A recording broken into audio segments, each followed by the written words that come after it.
Cherifla February ambe Afoka wambaldon anyodu fo sura fanato manadun ambe fasoden wole ni kenega ni wati na ni karamo Aidara Kamoto laje wati mudirama osira bi mabanani loba ambolo ma follow ojoy oye Abdallah Togo ni ale fo alita président association donc mouye Abdallah inishu faut le cas du Bolobo ka nyesi Cherifla February mbe malien befo ka Sirifla Kanbani ani karamo noye Cherif Ousmane Mandane Haidara anaka cedon ku befo kanga Bandiagara région moko particulièrement mbe Bankaska fo kanga les grands ogon de Kanimozon aka folibia d'accord mais ça nanga teme ika association ni tu es le président de mouvement Kaural Kamon okoro et mouvement Kaural Kamon nafro ko Kaural o flakandi abi ben ko fo kamonu dona kana anga tinkana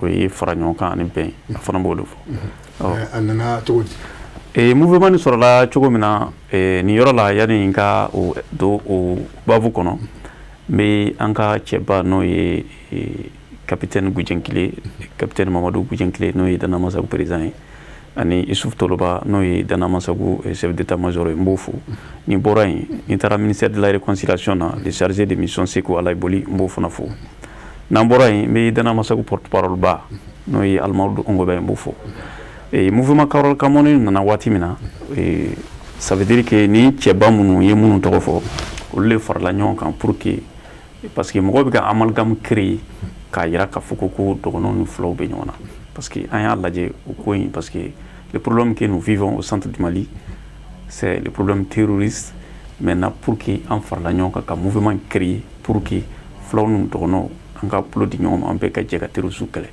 ani mo mo be ko njukoro no il est complice pour que kulu dénoncer mouvement ira sur là où sera des faits d'accord amena Sidima ma flana o joye o Belko vraiment merci beaucoup ani wole inanga keneka pour le cas du Bolobo ka nyesi Cherifla February ok alhamdulillah weleli jaranye kana Cherifla TV la donc on a foli bi Cherifla TV alajaba ni watnina Mali kono ani Mali kokan nga foli bu pay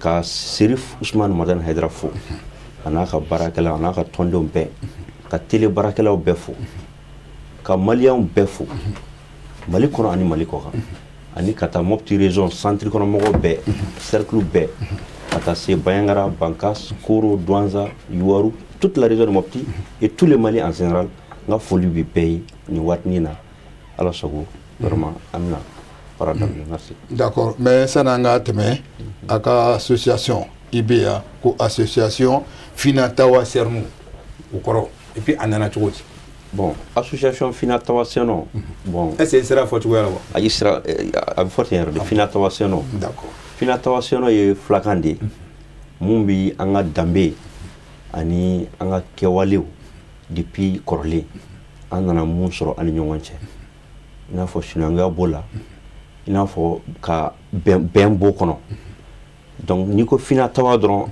adamadi ibla ka mun soro so ikano bla iko mine o de bi laba donc jeunesse Finatawa sino koro de yoyi bon Finatawa sino ye yorodi mumbi Mali côté Koro Bankas kata sefo Burkina fandoma a foma ko la plaine du Seno donc ulu de farlanyon ka jeunesse Finatawa Seno ko ton sigi no 2018 kana 2019 konana ton de sur là ko fait amokroba tawbe a jeunesse tabe no zenu tay obe jeunesse Finatawa pour que anga farlanyon anga bolo di nyoma am sega nyoma kuna funa sura tugumi bem bisega na ani nyonche no Seno konana au jeunesse Finatawa kalaïndo voilà ok merci beaucoup Massawana Adama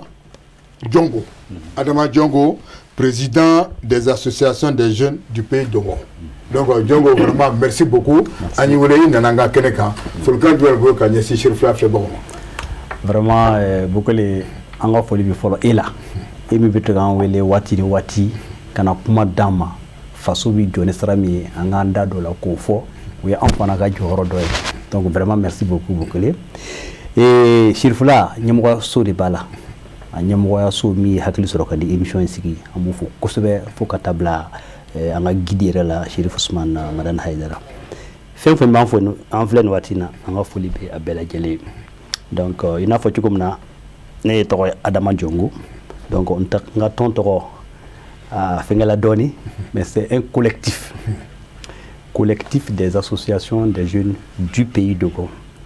C'est-à-dire que jɛkulu de don jɛkulu min ni pays de Gao sifinnakaw tɔgɔ la an y'a sigi parce que an nana mun ye baara kɔnɔna na i b'a sɔrɔ association ka ca jeunes tɔgɔ la bɛɛ kɛlen bɛ ka fan dɔ minɛ dɔw bɛ kɛnɛyako kɛ dɔw bɛ kalanko kɛ dɔw bɛ sirako kɛ dɔw bɛ nin kɛ donc et puis an tɛ ɲɔgɔn ka baara fana kalama tuma dɔ la an bɛ to ka taa yɛlɛ ɲɔgɔn sen kan e bɛ ka baara dɔ kɛ ne bɛ n'o baara kelen fana n'u minɛ donc a bɛ ɲagami an ko bon yani an k'o kɛ an ka kɛ collectif kelen ye k'a coordonner an y'a daminɛ ni association 6 de ye bi association 42 de b'a la ala y'a kɛ o ye ne ta ka kɛ a porte parole ye k'an k'a ɲɛmɔgɔ fana ye donc ko in sɔrɔla cogo min na nin don bi n bɛ a plateau la olu de tɔgɔ la. Merci beaucoup ma nana o jɔn ye o Umar Sow ye Umar Sow vraiment merci beaucoup an y'i wele nana an ka kɛnɛ kan folikan jumɛn de bolo ka ɲɛsin Serifula filɛbagaw ma. Merci monsieur Bokele mais Serifula filɛbagaw bɛɛ lajɛlen fo ka Serifula ɲɛmɔgɔyaso fo ka e yɛrɛ fo e min tɛ sɛgɛn min tɛ ɲinɛ i ka baara la vraiment aw y'u wele a diyara n ye kosɛbɛ merci. D'accord mais i ka association est-ce que i bɛ se k'i da don a la mun do a nana cogo di.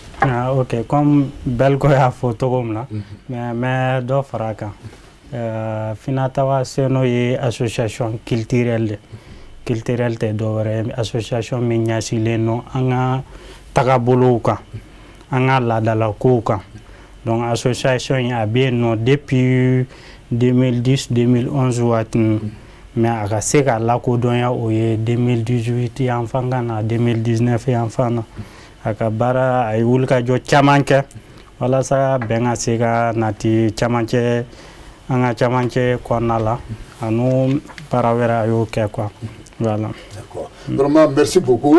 An b'a da tulo kan k'a fɔ ko mun ye n jɛɲɔgɔn ye Abubakar Traoré Enfré an bɛ se ka y'a sɔrɔ sabula sababu dɔ don donc an bɛ dugawu kɛ an den donc waati na a fari ma da la donc n'i ko den a fɔ fa n'i ko fa den donc an bɛ dugawu kɛ an denmuso ye ala ka bana bala ala k'a banto donc vraiment an bɛ Bubakar ala ka a ɲuman se an ma n'o tɛmɛna ka bɔ bi su na kuma bɛ na ka mun kan mun y'a ye ko lakanabaliya vraiment centre la donc vraiment gɛlɛyalen don kuma cayalen don donc vraiment an ye fasodenw wele ka na o kana ɲɛfɔli kɛ vraiment ni yɛrɛ c'est ni mun yɛrɛ nana ni a ye fɛɛrɛ jumɛn de bɛ se k'a tigɛ a kɔrɔ donc Abdala an b'a daminɛ ni e vraiment centre ko a kuma cayalen don fo vraiment cɛ ni barika bɔ yen nɔ mais sababu jumɛn de nana ni nin ye. Ouais, i ka ɲininkali diyara ne ye n'i ye centre yɛrɛ ta k'a lajɛ Mali centre n'i y'a ta k'a lajɛ comme moto région fo ka taa bila Burkina frontière i m'a faamu a kuma cayara mɔgɔw de ɲɛna sisan mais a ma daminɛ sisan anw fɛ yen a kuma ma caya sisan don o don an b'a la depuis 2021 à nos jours problème bɛ yen diɲɛ don o don ni attaque tɛ yen o y'a sɔrɔ enlèvement bɛ yen mais tile filanin na de ko nana dama tɛmɛ mɔgɔw bɔra a kalama sinon sisan tɛ don o don a bɛ yen k'a daminɛ 2021 fo bi insécurité de ɲɛɲɔlen bɛ centre kɔnɔna na a problème tɛ wɛrɛ a jubaju tɛ dɔwɛrɛ ye c'est le problème terroriste ko problème de do a tɛ Mali dɔrɔn na a tɛ centre dɔrɔn na parce que n'i bɔra Mali kɔnɔ n'i taara Burkina frontière la a bɛ Burkina olu bɛ k'a kɛlɛ n'i taara Niger la même chose tu vois c'est le problème terroriste. Oui. Non, problème terroriste mais c'est vrai mais pourquoi hein a bɛ an mun ye dɔgɔnɔ ye pourquoi a bɛ aw de kan. Terroriste tɛ an dɔgɔnɔw dɔrɔn kan i y'a faamu parce que n'i y'a ta k'a lajɛ sisan n'i nana san zone na san yɔrɔ bɛɛ terroriste bɛ yen dans les zones de Nara secteur ninnu na o bɛ yen i y'a faamu n'i taara Burkina e kɔni b'a dɔn Burkina tɛ dɔgɔnɔdugu ye par exemple n'i ye Bamakɔ yɛrɛ ta k'a lajɛ o don o mana Bamakɔ ka na école de la gendarmerie attaqué ani ka an ka aéroport yɔrɔ dɔw ni ko nte dogono dugu o de kama den ko ate en dron fi ça veut dire que la situation du terrorisme maintenant c'est devenu général et puis Mali bɛɛ de don et puis sous région de don par exemple Sahel kɔnɔna yɛrɛ ne bɛ se k'a fɔ ko terrorisme bɛ o secteur bɛɛ la dogono dugu dɔrɔn tɛ et puis a ma daminɛ de comme a sofelen tile filani na mɔgɔw bɛ ka kuma de fɔ ne ma f'i ye ko depuis 2021 anw fɛ yen a problème de bɛ yen don o don problème bɛ yen sisan de a cayara ka dama tɛmɛ awɔ. Mais qui sont ces terroristes?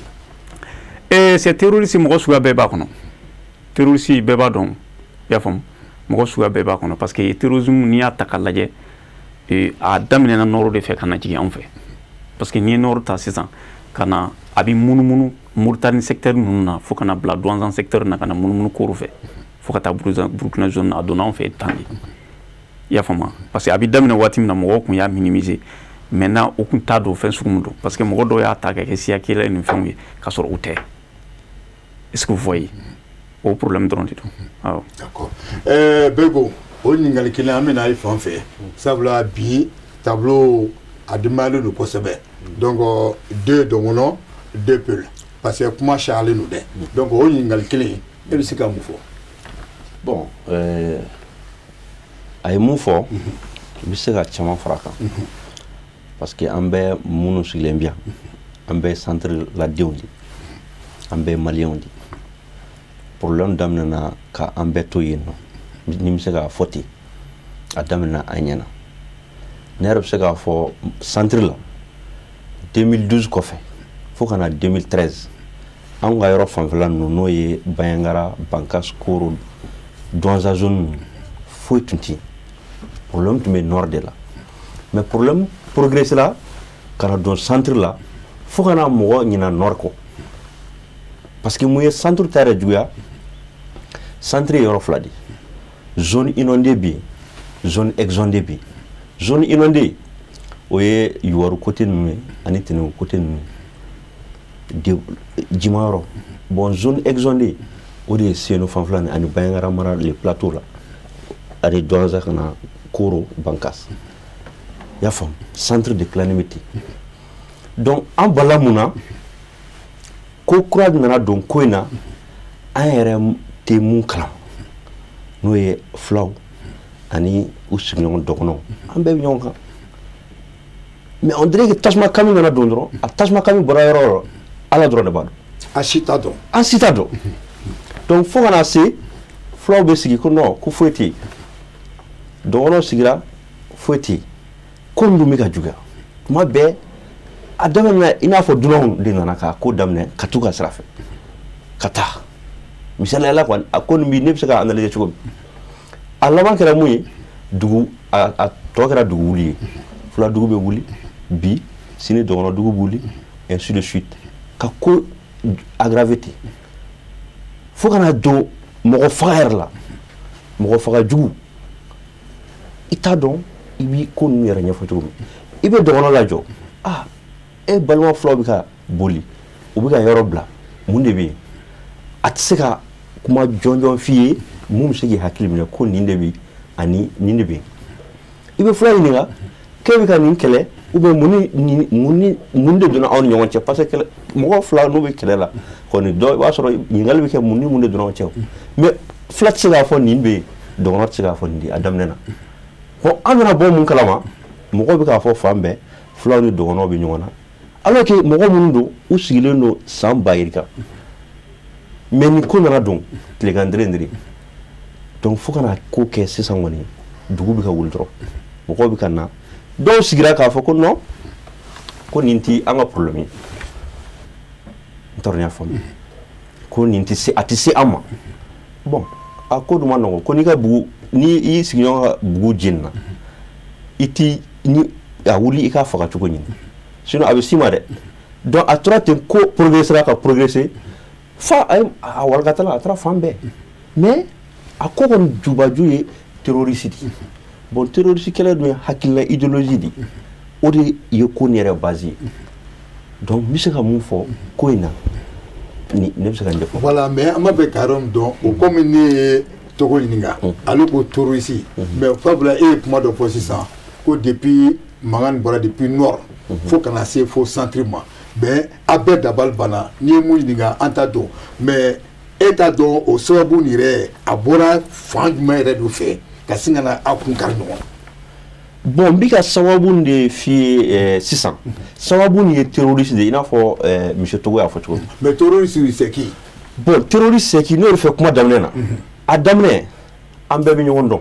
Mɔgɔ yɔrɔ mɔgɔ minnu sigilen bɛ ɲɔgɔn kan aw bɛɛ bɛ ɲɔgɔn dɔn ne ka nin ka activité nin e b'a dɔn nin ka activité nin i y'a faamu fulaw dɔnnen don n'u ka bagan maraw ye n'est-ce pas foro minnu bolo u b'u ka dugu la u bɛ sɛnɛ kɛ u b'u ka bagan mara dɔgɔnɔw aussi o kelen de don u sigilen don foro u b'u ka foro baara kɛ bagan u b'u ka bagan mara dɔɔnin hali ni fulaw ka bagan mara de barika ka bon dɔgɔnɔ ta ye dɔnnen don ni sɛnɛ o tɛ donc olu kɔni bɛ yen ten mais hakililan de terroriste hakililan de nana don ko nin kɔnɔ ka sin k'a ɲagami. mais hakililan de hakilila sugu jumɛn don parce que b'a dɔn a bɛɛ tun bɛ yen o y'a faamu hakilila dɔ kun nana o mais hakilila nin ni ko n bɛ kuma. parce que n b'a fɛ de a ka parce que nɔgɔ tɛ na kɛ kuma na dɛ e bɛna pousser de k'a pousser pour que a ka réalité fɔ parce que bɛɛ don ɲɛ b'an na i y'a faamu parce que an bɛɛ yɛrɛ se pose la question qu'est-ce qui se passe même au fait. oui hakilila nin ne bɛ k'o de expliquer ye terroriste bon hali kuma na i b'a mɛn ko djihadiste ne bɛ nin bɛɛ qualifier terroriste dɔn. Djihadiste mun ye o hakilila de donna donc a donna minnu kunna olu ni idéologie n'a nana sisan ni e y'a ye k'a bi ani ka fɛrɛnan bɛ taa i bɛ don o idéologie la. mais fɛrɛnan sugu jumɛn par exemple. bon fɛrɛnan sugu san n'i y'a ye e ka intérêt b'a la i bɛ don. intérêt sugu jumɛn par exemple. bon intérêt bɛ se ka caya parce que dɔw bɛ yen parce que ni e bɛ se ka e ma deli ka fɛn sɔrɔ i yɛrɛ ye n'i bɛ ka sɔrɔ wɛrɛ kɛ fan dɔ fɛ. o ye intérêt de ye o. Berko kana munumunu. munumunu tɛ san kuma n'a fɔ cogo kuma ka gɛlɛn. d'accord. ne b'a faamu cogo min n b'a fɔ ten. d'accord. n t'a dɔn n y'a faamu. ok d'accord. parce que e ma deli ka hali miseli sɔrɔ i ye occasion sɔrɔ marifa bɛ d'i ma et puis i b'i wari sɔrɔ a fɛn kɔnɔ e tɛ fɛn wɛrɛ ye o e b'o dɔrɔn de ye i b'a sɔrɔ i ka intérêt de y'i don a la. d'accord. bon an bɛ segin ka na n b'a dɔn an bɛna don profondeur kan Jogo n bɛna e fa fɛ o ye ɲininkali kelen ye e bɛ se ka mun fɔ. Bon, merci beaucoup. Monsieur Akakumate, non, Abba Fodé, voilà. Bon, d'habitude, ne m'a dégo là. Merci. Dès qu'on a un plateau, quand moi dans la Moroba, je suis très excessif. Bon, je ne sais pas si je suis excessif. Ouais. Et en fait, terrorisme, il y a Belkoni, Abdallah Fochoukoumna, réellement au début Mali centre. Maintenant, on en a Tchoukoudi. Voilà. En fait, en 2012, Watimina MNLA et la rébellion déclenchée Menaka. On a Kidal, Kana Tombouctou, Kana Gao, Anana Yelemouere Bolo Choko Dola, Ueretada Yelemana Chokumna, mais il y a Nana Doko Sunkoro, Ayereka Ansardini, créé Katlaka Moudjaou, et ainsi de suite. Donc, Anyaï, Kele Nyakala Kanyeshi, centrement. Fo a kɛra waati la u jigilaw kɔnɔ k'u bɛna Sévaré yɛrɛ ta Mali ni Faransi ye tɛgɛ di ɲɔgɔn ma k'u kunbɛn kɔna de kɛra problème bɛɛ ye Bugele. kɔna cogo di yɔrɔ armée y'u kunbɛn kɔna armée y'u gosi kɛlɛ tiɲɛn'u bolo Tamasɛkiw olu seginna ka taa nord la mais Moudjao fuladenni caman de tun b'o kɔnɔ. Surtout une bonne partie dans la zone là. Où l'on m'a dit que c'est kata nord là, il a fait Tamashekou c'est que la kata tchoukoumna. Où il y a des gens qui yuaru a des menaka zone de condamna. Voilà sur le tchikou n'jaleni. Donc autour de 100 km de quai. Maintenant, il y a des cas plan flana. Où des cas qu'elle est poussée qu'à ton centre là. Les leader de Nino là 600. Les Amarkou Fadewele. Donc jeunes minnu kun bɛ an fɛ an ka jadisimiya kɔnɔ au nord surtout fula jeunes minnu kun b'a la a kelen donna vers Yuwaru Teneku donc il faut prendre les leads et k'a ɲɛmɔgɔya ta donc baara tɔ bɛna kɛ cogo min na an bɛna ɲɛ f'i ɲɛna donc a nana a y'u récupérer kelen a y'a ka message lancé a waati bon selon certains témoignages projet a y'a lase a bɛ ɲɛmɔgɔ minnu don a ka kumakan bɛ se maa minnu ma. A y'a lasuma dɔw sɔnna a ma dɔw ma sɔn a ma Bugele minnu ma sɔn a ma fula ɲɛmɔgɔ n'u ma sɔn dɔw fagala dɔw bolila ka yen to yen dɔw bɛ Bamakɔ yan halisa maintenant minnu sɔnn'o ma donc a ye baara kɛ n'u ye baara sigi ni olu de ye sisan baara sigilen baara bɛ tun bɛ ba kɔfɛ don i n'a fɔ Belko y'a fɔ cogo min na la partie inondée Yuwaru Tenugu ka na Moti cercle la dɔɔni baara bɛɛ tun bɛ kɛ yen Wajulu tun bɛ kɛ yen de ni min ma sɔn o bɛ bɔ yen de tout maintenant deuxième phase de tun ye il fallait monter vers la partie exondée ji tun tɛ yɔrɔ min na cercle de Bayangara cercle de Koro cercle de Douanza cercle de Bankas donc a nana se waati min na o y'a fɔ k'u bɛ yɛlɛ o bitolafɛn dɔ de la o bitolafɛn min donso de la yen parce que kuma bɛ nana ni kuma ye fo kana se danamasaw kere ma o nana daminɛ na o tun bɛ yaala ka wajuluw kɛ u bɛ don duguw la ainsi de suite i n'a fɔ cogo min na idéologie ko u bɛ jeunes fara ɲɔgɔn kan u b'a yira u la k'a fɔ a bɛ jamana min kɔ jamana ɲɛnama tɛ haramudun jamana don an de nana ni diinɛ yɛrɛ yɛrɛ an de nana ni pouvoir yɛrɛ yɛrɛ n'a tugula an kɔ aw tɛ sɛgɛn bilen aw tɛ tɔɲɔ ainsi de suite a y'a daminɛ ka denmisɛnninw kunkolo minɛ donc mɔgɔ kelen kelen mɔgɔ fila fila o nana mɔgɔ recruter ka taa n'o ba kɔfɛ k'u former ka tila ka na ainsi de suite dɔɔni dɔɔni maintenant o phase tɛmɛnen sisan seconde phase nana kɛ maa ɲɛnama min bɛ zone kɔnɔ il faut que k'olu éliminer nafolotigi donso ɲɛmɔgɔba maire i tɔgɔtigi i bɛ se ka fɛn dɔ kɛ n'i b'a zone kɔnɔ i bɛ éliminer pour que ko nana ɲaga yen de c'est là où il a parlé ko donna mɔgɔ kunkolo la quoi donc a ɲagala yɔrɔ min na o de ye yen de particulièrement les donso ne bɛ se ka hakili jigin a la k'a fɔ donso ɲɛmɔgɔ 7 ka tugu ɲɔgɔn na o y'o de ciblé k'o de faga donc à partir de octobre 2016 donso de ye ɲɔgɔn ye waliya ko mais k'an bɛ nin kɛ cogo di maaw nana an ka yɔrɔ la daminɛ na o ko diinɛ u bɛ wajuli kɛ ainsi de suite mais au fur et à mesure an y'a ye o bɛ ka yaala k'an ka maa ɲɛnamaw faga an bɛ sigi ka nin lajɛ wa o ko non ko an tɛ se ka sigi ka lajɛ dana ambassadeur ko créer la cogo in na et puis bon a kuma tun bɛ ka fɔ mais min yɛrɛ nana a ko tɔ ɲaga Théodore Somore fagalen après ka taa Sulemani Gindo faga tolo b'anu ko non ko tɛ se ka sigi ka nin tɔ lajɛ o ka sɔrɔ k'o ka jɛkulu nin sigi donc jɛkulu sigilen sisan bon autodéfense kow nana c'est à dire que an b'a fɔ min ma ko force transfuse an tɛ bamanankan mɛn kosɛbɛ ministre dɔw quoi ou bien ministre ou bien force wɛrɛw voilà force wɛrɛw i n'a fɔ les MINUSMA i n'a fɔ les Barkhane olu fana nana zone ta donc ko bilisa ɲagamina maintenant ni ko kɛra sisan i b'a ye dugu bɛ ci dugu bɛ jɛni ainsi de suite mɔgɔ bɛ faga yan mɔgɔ bɛ minɛ yan donc ko ninnu bɛɛ ye bilisa ɲagamina ɲɔgɔn kɔnɔ tan mais u ka calcul kɔnɔ terroriste n'i y'a jateminɛ an fɛ a nana ni forme min ye a nana ni diinɛ forme ani siya forme ye diinɛ forme ani siya forme voilà donc parce que Kufa nalen ni fɛn ye a ye birifani min d'a kan o tun ye diinɛ birifani ye mais a ye mɔgɔ min ta ka don a kɔnɔ k'a baara daminɛ o kɛra filaw ye donc tu vois i bɛ diinɛ birifani y'a la i bɛ fila birifani y'a la mais c'est terroriste.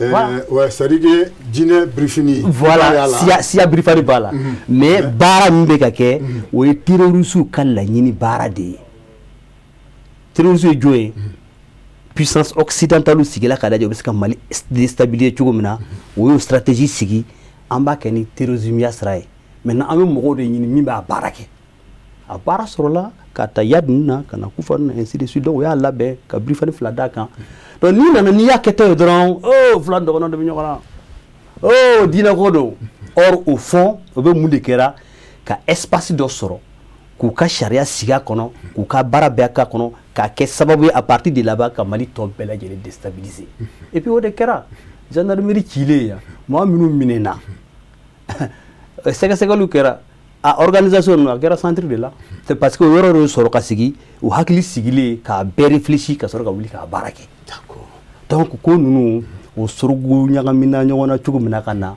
ne bɛ se ka min fɔ a la au départ o de ye juste le lieu k'a fɔ maliyɛn bɛɛ lajɛlen ye fɛn min ye anw sɔrɔ ne sigila ka Bɛlɛko ka gɛlɛya de lajɛ ma fɛn fɔ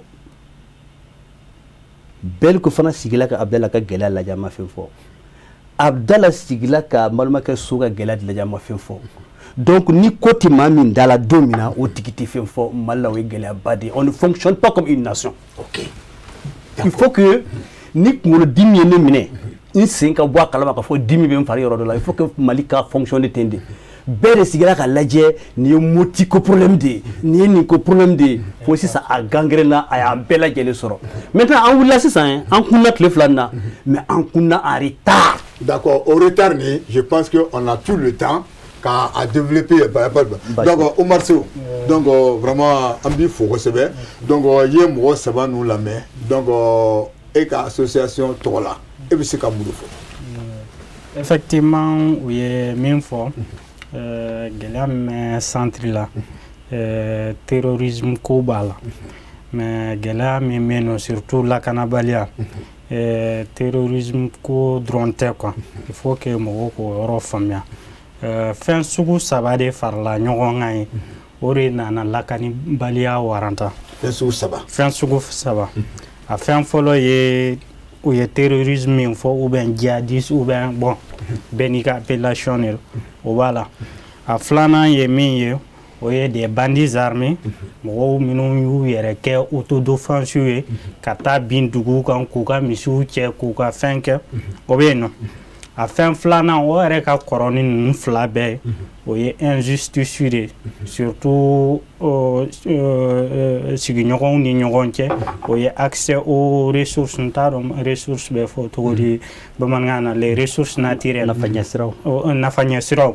o problème bɛ yen nɔ parce que i b'a ye mɔgɔ sugu fila de bɛ yen nɔ sɛnɛkɛlaw ani baganmaralaw donc sɛnɛkɛlaw ni baganmaralaw bɛ espace kelen de partager o espace kelen na bɛɛ n'i ka nafaɲɛsiraw de don donc i b'a ye plus mɔgɔw bɛ ka caya ka taga fɛ plus espace bɛ dɔgɔya donc o bɛ na ni mankan misɛnninw ye n'o mankan misɛnninw ma se ka résoudre o bɛ se ka taa kɛ kuru ye mɔgɔw ni ɲɔgɔn kɔ donc pour couper court a y'a fɔ cogo min na bien avant 2012 actes dɔw kɛra par exemple il y a des zones où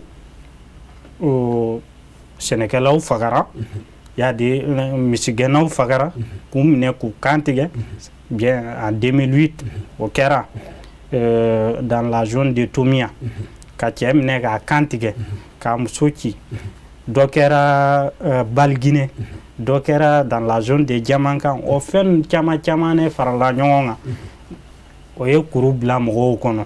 Donc, à ce moment, il y a le phénomène terroriste qui est venu.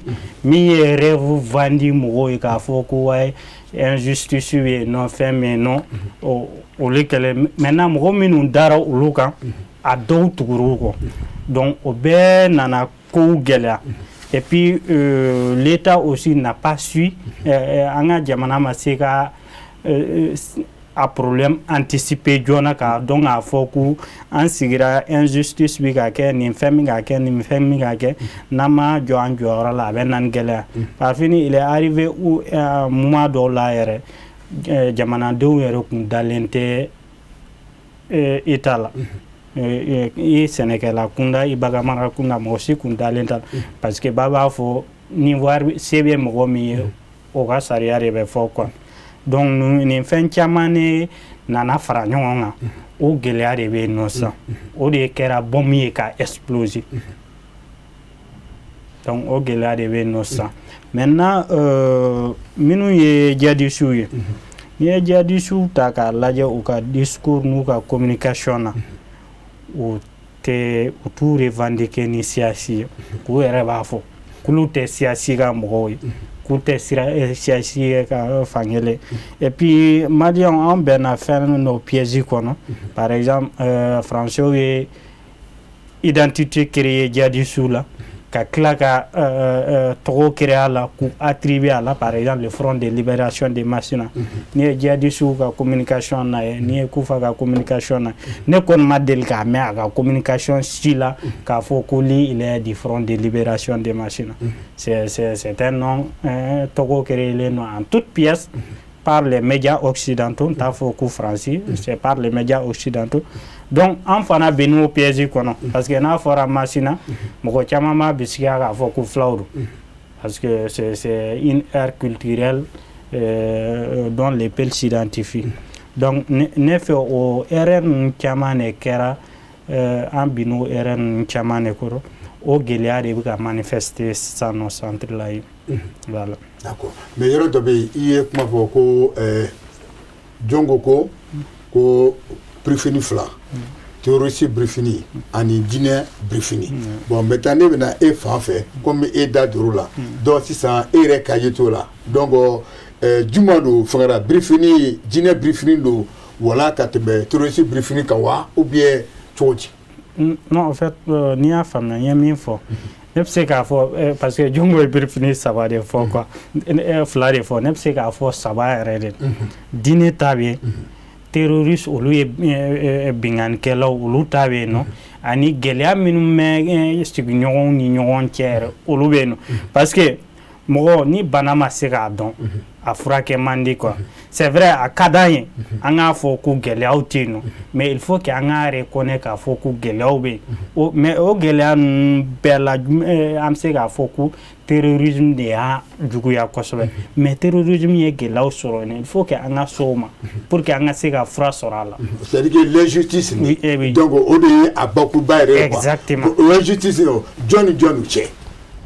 Bon, injustice, population, parce que population est victime de k'a fɔ ko nin ne victime ye nin tɛ victime ni ye population ta Sénégalaw injustice olu bɛ injustice suit bagan maralaw fana b'a suit. Donc c'est à dire que Sénégalaw o jɔnw ye.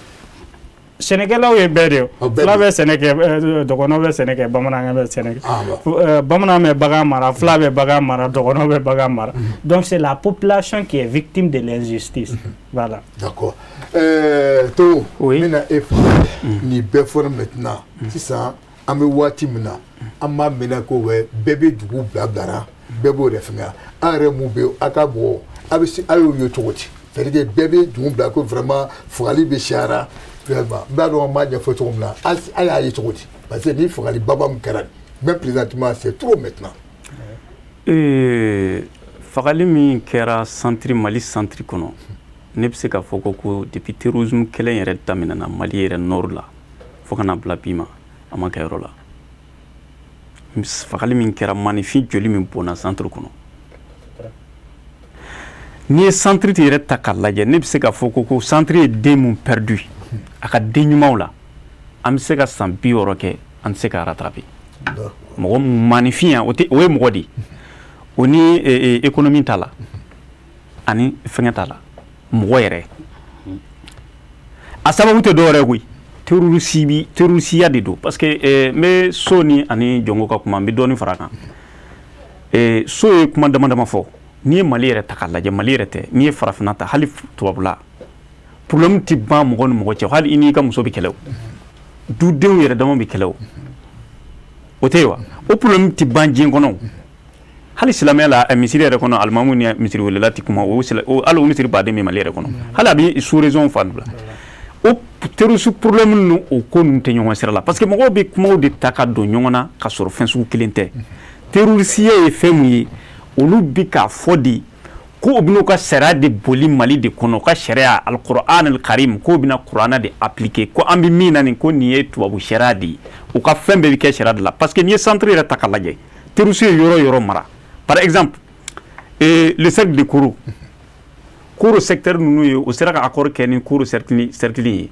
o bɛ taa u ka sariya de bɛ boli ye n'o ko min o de bɛ kɛ chrétien ma tila fɔlɔ e ma ye kɔsa in na o bɛ k'a fɔ ko chrétien ka wuli ko o ka wari sara chrétien dɔw yɛrɛ bɛ ka déplacer ka daminɛ Koro cercle la fo ka taa bila Bayi zone na e kɔni b'a dɔn bi ma chrétien bila hali Bamakɔ chrétien tɛ yan u b'a fɔ ko aw tɛ silamɛya aw bɛ baara min na ala ko tɛ ala ta kuranna de bi sera par exemple an ka kiiri ninnu tigɛ sariya de la loi de la wa maintenant olu ko k'u ka sariya ye ala sariya de o de bɛ appliquer k'o bɛ fɛ ko o de appliquer Mali yɛrɛ kɔnɔ Mali dɔrɔn tɛ Burkina Niger ça veut dire que Sahel fan bɛɛ terroristes ka kɛlɛ kun de filɛ nin ye ni foroko tɛ ɲɔgɔn sira la ni karisa ni karisa bɛ ɲɔgɔn sira o tɛ ɲɔgɔn sira la ça veut dire que o sera ka mɔgɔ dɔ de kunkolo yɛlɛma k'o fara o kan k'a yira k'a fɔ ko par exemple n'i yɛrɛ centre ta kɛ terroristes ye mɔgɔ minnu bɛ terroristiya la i bɛ taa sɔrɔ i b'a sɛgɛsɛgɛ ni min yɛrɛ fɔlɔ mɔgɔ minnu tɛ jate par exemple mɔgɔ minnu tɛ jate société kɔnɔ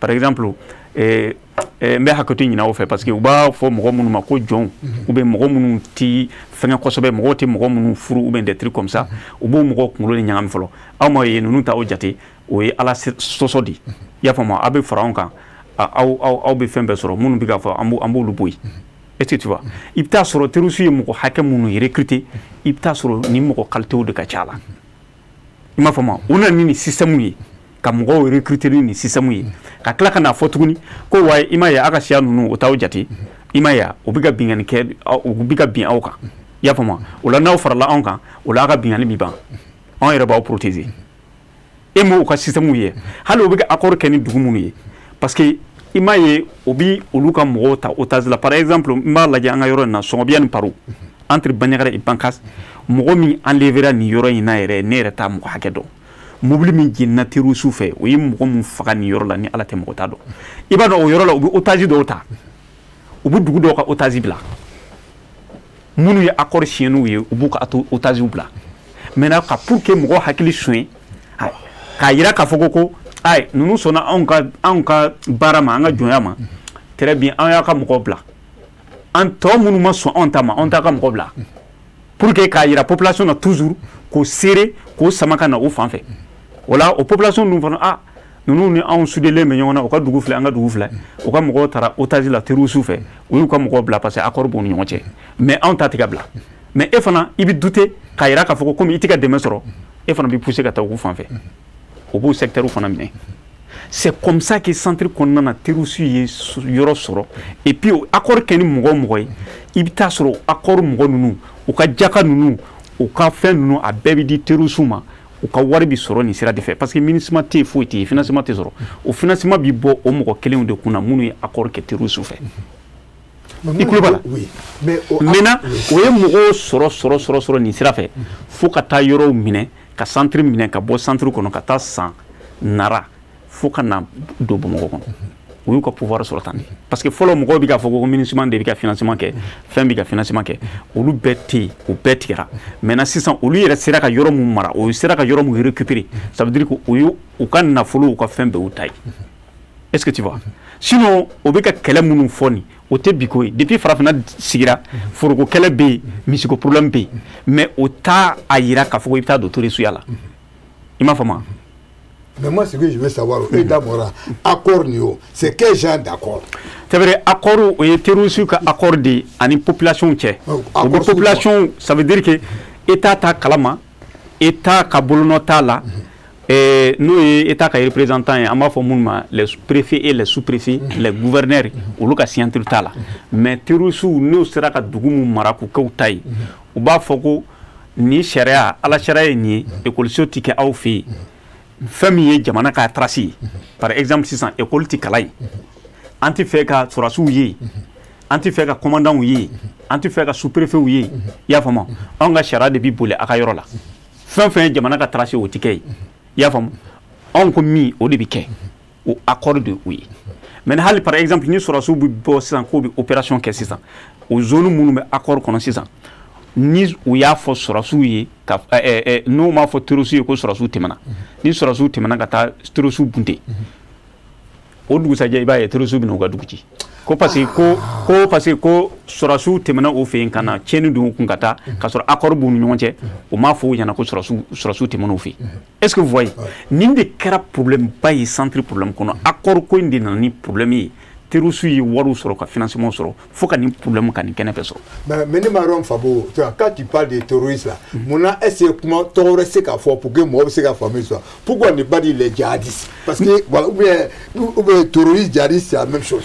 non ni ko terroriste o jadisi o ya arabu ya kuma de jihadi o b'a fɔ ko bi ka jadi kɛ ala ko kɛlɛ mais est-ce que ala y'a fɔ mɔgɔ jumɛn ɲɛna k'i ka mɔgɔ de don ka mɔgɔ faga ka don diinɛ kɔnɔ jagoya k'i faga ka don diinɛ kɔnɔ o tɛ o i y'a faamu et puis an ka jamana ye yɔrɔ min ye an ye pays laïque de n'a y'i diya i bɛ kɛ chrétien ye n'a y'i diya i bɛ kɛ silamɛ ye n'a y'i diya i tɛ kɛ foyi n'a y'i diya i bɛ kɛ jɔsɔnna ye mais an ka secteur na ne ye yɔrɔ min fɔ koro secteur fo ka taa bila bayzone na o bɛ ka fɔ chrétien ye ko n'i ye chrétien ye i bɛ 5000 de sara 5000 est-ce que i bɛ ka kuma in faamu o ye zone min mara fɔlɔ o tun bɛ kɛ u ka jakaw ni u ka fɛn minnu la mais sisan ta o bɛ ka chrétien ta don a la ko parce que ko silamɛw tɛ chrétien dɔw yɛrɛ bɛ ka déplacer ka bɔ yen e ma ko mentalité ya djihadisme ye o ya arabuya kuma de sinon a terroriste yɛrɛ do e ɲɛ bɛ a jurujanba a bɔra nord de la ka don centre kɔnɔ jongo y'a fɔ cogo min na nord problème nord centre fanfɛla la o ye mɔgɔ min sɔrɔ ka kɛ u ka baara droit ye nord kɔnɔ o de ye Amadu Kufa ye ale de nana ni nin système ye ka na nin système de appliquer o de kɛra problème anw da la est-ce que vous voyez? D'accord. Mais et le financement, le financement est bon. Au cas financement, mi ko de fio, o sera ka zone mumine. Par exemple, o ye secteur mumine ko ka zone. Par exemple, si ça ni koro ta kalaje. Koro be accord de kono terrorisme fait. Les chefs de koro. Bankasi dugu do be, olu fana be accord la terrorisme fait. Dugu keme fula dugu tan an wolo fula. Ni be terrorisme ka mara e bankasi cercle. Fo kana munu fo kata ko fala inai. Ya fama.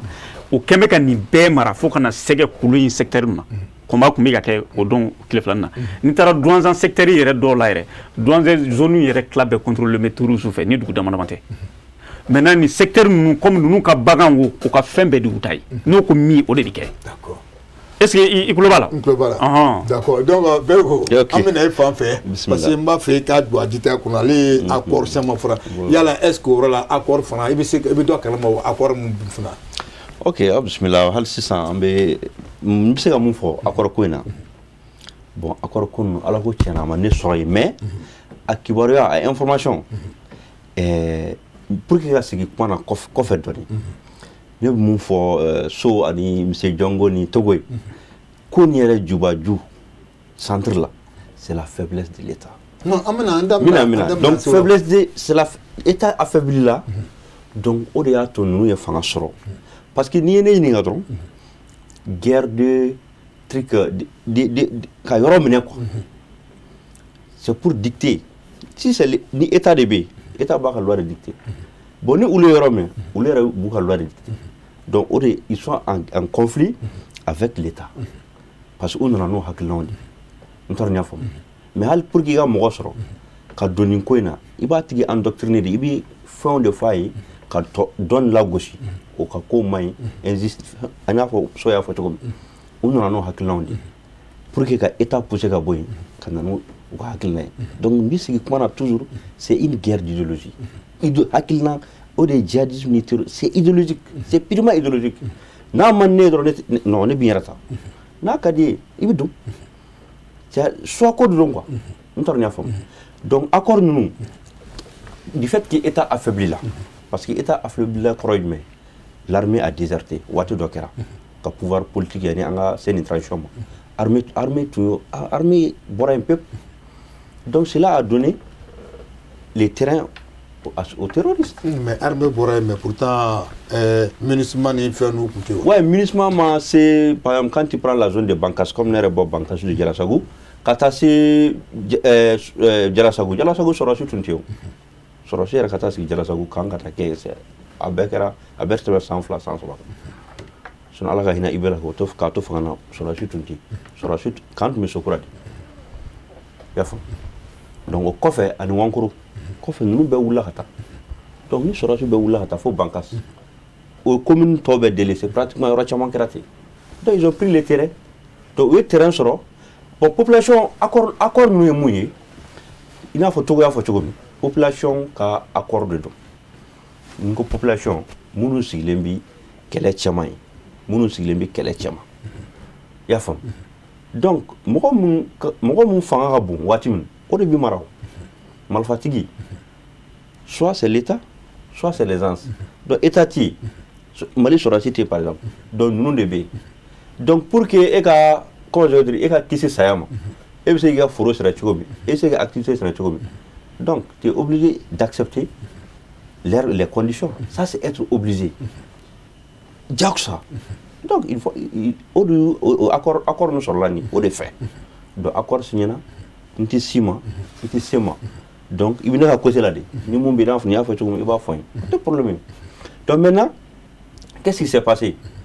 Donc, ministre Talé, donc, transition, donc, il y a eu changement de données sans dire, c'est ça.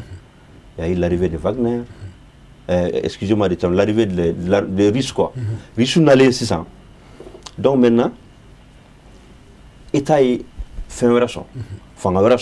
Le pouvoir a changé. Donc, nous faisons falna.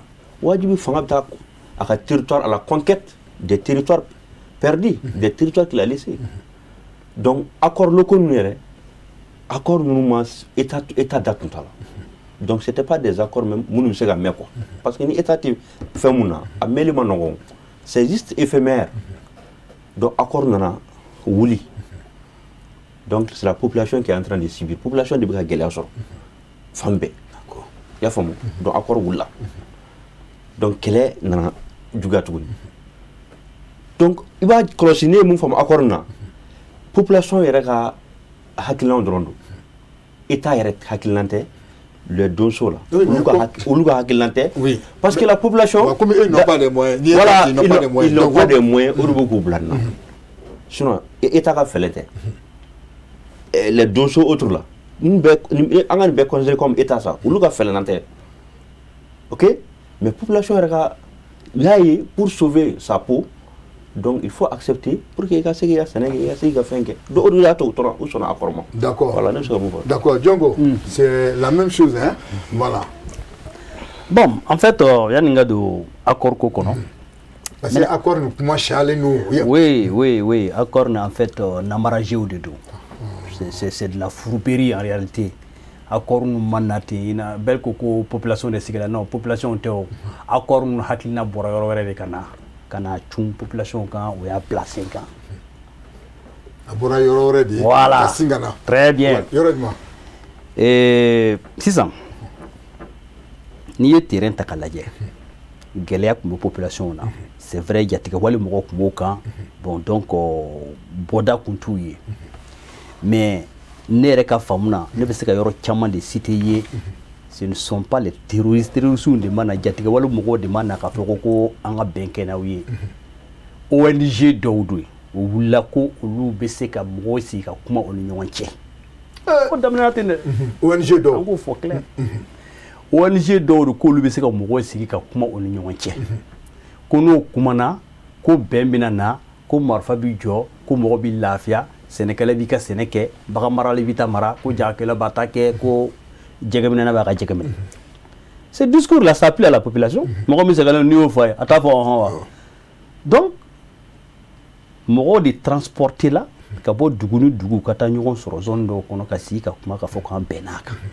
et il y a des documents. Papier ou B. Et puis, si on fait un papier signé, ils vont répondre. Mais qui sont ces ONG? ONG OB na to ko ça on fana bena ka damana procès entre nous amulu to ko tuer mais ONG OB sur le terrain jusqu'à présent barake ONG OB donc oyo mogo ndege kata mogo siki taballa mogo nana papier signé on yon tie ka wuli et puis ça affaiblit les gens parce que les terroristes obi munde fait tout ma mina ko migi magu nuke wa so lu ko préparer ka plan bu kono ka ba et puis il y a ramification réelle. Accord signé ne fait. A processus tara chukumana. Faut que la population affaiblit chukumana. Quand la population est de terrorisme à 100% chukumana. Il se fait depuis le départ terrorisme au bas kalama, au bas accord kalama et puis ils ont adoubé. Donc il veut se couper femme à processus qu'on a. Donc pour moi, fin de redo, mi sigla 5 ans pour que la population se retrouve. Et puis à Makeni, au Nyon. Djeleya modélier donc maintenant soko ko ni ko injustice ne maçon monde là injustice Mali qu'on a marqué yoro de là a kera fan fait mais pourquoi est-ce que jatiga wala mo ou tara yoro do lo mo so tara yoro do lo mo so an b'o zone dɔn u taara u ma mɔgɔ sɔrɔ. u ma mɔgɔ sɔrɔ c'est-à-dire. voilà parce que n'i taara sisan n'i b'a fɛ k'o ka injustice n'i b'a fɛ ka injustice ye degun min da o kan e b'a fɛ ka o de exploiter ah ouais i ɲɛ b'a la aw mɛnna yan bon justice yɛrɛ delila ka aw juger ka nin yɔrɔ minɛ k'a di karisa ma k'a sɔrɔ aw de t'a kun de dɔn c'est à dire a ka nin kiiri nin y'a san 10 ye a tɛ ka jaabi sɔrɔ donc o n'a ɲɔgɔn u b'o sugu o de kɔnɔna na mais o nana o kɛ yɔrɔ dɔw la o ma se ka ɲɛ sɔrɔ mais pour que o ɲɛ sɔrɔ en fait c'est parce que a machine yɛrɛ de labɛnnen bɛ kun kɔrɔ. Moi, c'est comme ça que j'ai compris. Donc, injustice, à quel Mali fan belle là. Donc, je ne suis pas trop d'accord. Maintenant, et ailleurs, il faut que terroristes fait, qu'il y a les bandits armés. Nous faisons pas moka Michou qui est ainsi de suite. Ma foi, mais comment il faut que Dakar, bah ce soit indi. À cause les autodéfenses, ça je suis pas d'accord. En autodéfense sur le terrain. En réalité, il faut qu'on vous remercie. Il faut qu'on vous remercie. N'a nous remercier. Wallahi Mali bebna djeka ke fitri wali uma. Pourquoi? Autodéfense au Johnny. Voilà. Akacha, mais emblématique mi don bi dans la scène là-bas, c'est Dana Ambassadou. Mais Dana Ambassadou, John ou Bakono? Dana Ambassadou, Beba Kono. C'est-à-dire Dokono Bakono, Fula Bakono, Koroboro Bakono. Dana Ambassadou ka le chef de tout Douaza, c'est un maïga. Koroboro Dodo. Ni nana soma duga fanna, ne jakite ou don, ne sidigo don, mi Bakono. Ni tara vers Léolgueu, mi jara ou doa kono. On a secteur nous fanana. Voilà, il y a même Traoré aussi. Voilà, mi Traoré ou doa kono. Donc, groupe Mbindo, moya ke dono ko groupe, c'est vrai peut-être à 80% ou 90 70% ni dono do mais Chiawaro Bakono. C'est un groupe autodéfense ou de dos. Ne b'a fait comme donner autodéfense ni et quand il faut yere la kana jekulu nga kungoda marfa bubolo oui marfa bubolo donc ça parce que nous vino agressé marfa fana wulu bolo mo mbini agressé ni murudo babolo ibu murudeta ni bere babolo ibu beredeta ni marfa babolo ni marfata donc c'est comme ça que au sigila donc nko munango anga ngori remercier aujourd'hui il y a plus de 200 villages. Dugu keme fla an ko Mali centre kono. Mali kuma be se ka fo yoro mina. Ala ni donso sababu. Yo e kuma ba fore. Ah non. Amba beri walagi. Oui. Bi Mali centre kono. Dugu keme fla an ko pays du contrôle. Ibita soro. École be ka ke Mali drapeau jolembe. A commune mairie aba ka commune kono. A sous-préfet aba ka bureau là. Atita Roshi État ka barakela fe affecté la ka ta zone kono abeba ka commune kono o be soro Dana Ambassadou ka yoro gérer le ondila je mets au défi quiconque il ka foigner ni yoro mbi centre la bi ko dozoté ko merbe ko dozoté ko château sera ka joy sans saban kono na ko dozobe ko école T ko dozoté ko école B donc o mo nous ne amolu wani mando ambu anga ko ketchodi grâce à eux Mali yoro de la présence de l'État à Bay le drapeau flotte. Donc aujourd'hui, il y a un discours d'Oye, Mimba essaie de lui diaboliser. Fait n'a pas fait quoi. On va peser qu'à la guerre. Aïe joli Mike Nyumana. Oui joli. Bon, même si à l'intérieur ni fait ça c'est propre à toute organisation. Armée et Koutrou, au tribunal militaire B. C'est pour que Sorasu Minoubé, Soria, Soso, vous le juger. Ça, c'est propre à toutes les organisations. Mais aujourd'hui, au autodéfense, il faut qu'on les remercie, on les gratifie, on les médaille. Moi, c'est ma façon de comprendre. Donc, Nico, autodéfense, Nico, lui, barrage chien, ni chien. Non, ma barrage chien, comment faire? Parce que comme il y a photo, mais il y a des détails. Voilà. Voilà, les bandits armés. Voilà, mais après, il faut autodéfense. Bon, autodéfense, je pense que. Voilà. Il a dit bandits armés, mais voilà. Il faut qu'à Fanagan, il y aura une explication pour que sinon, centre là. Sinon, centre là. Parce que il va dans autodéfense, mon centre là. Voilà, sinon, centre là. Sinon, centre là, on sait, nous quoi il d'amener. Moroibu organisé Bamakoya, Kaouli Kata, centre nous connaissons.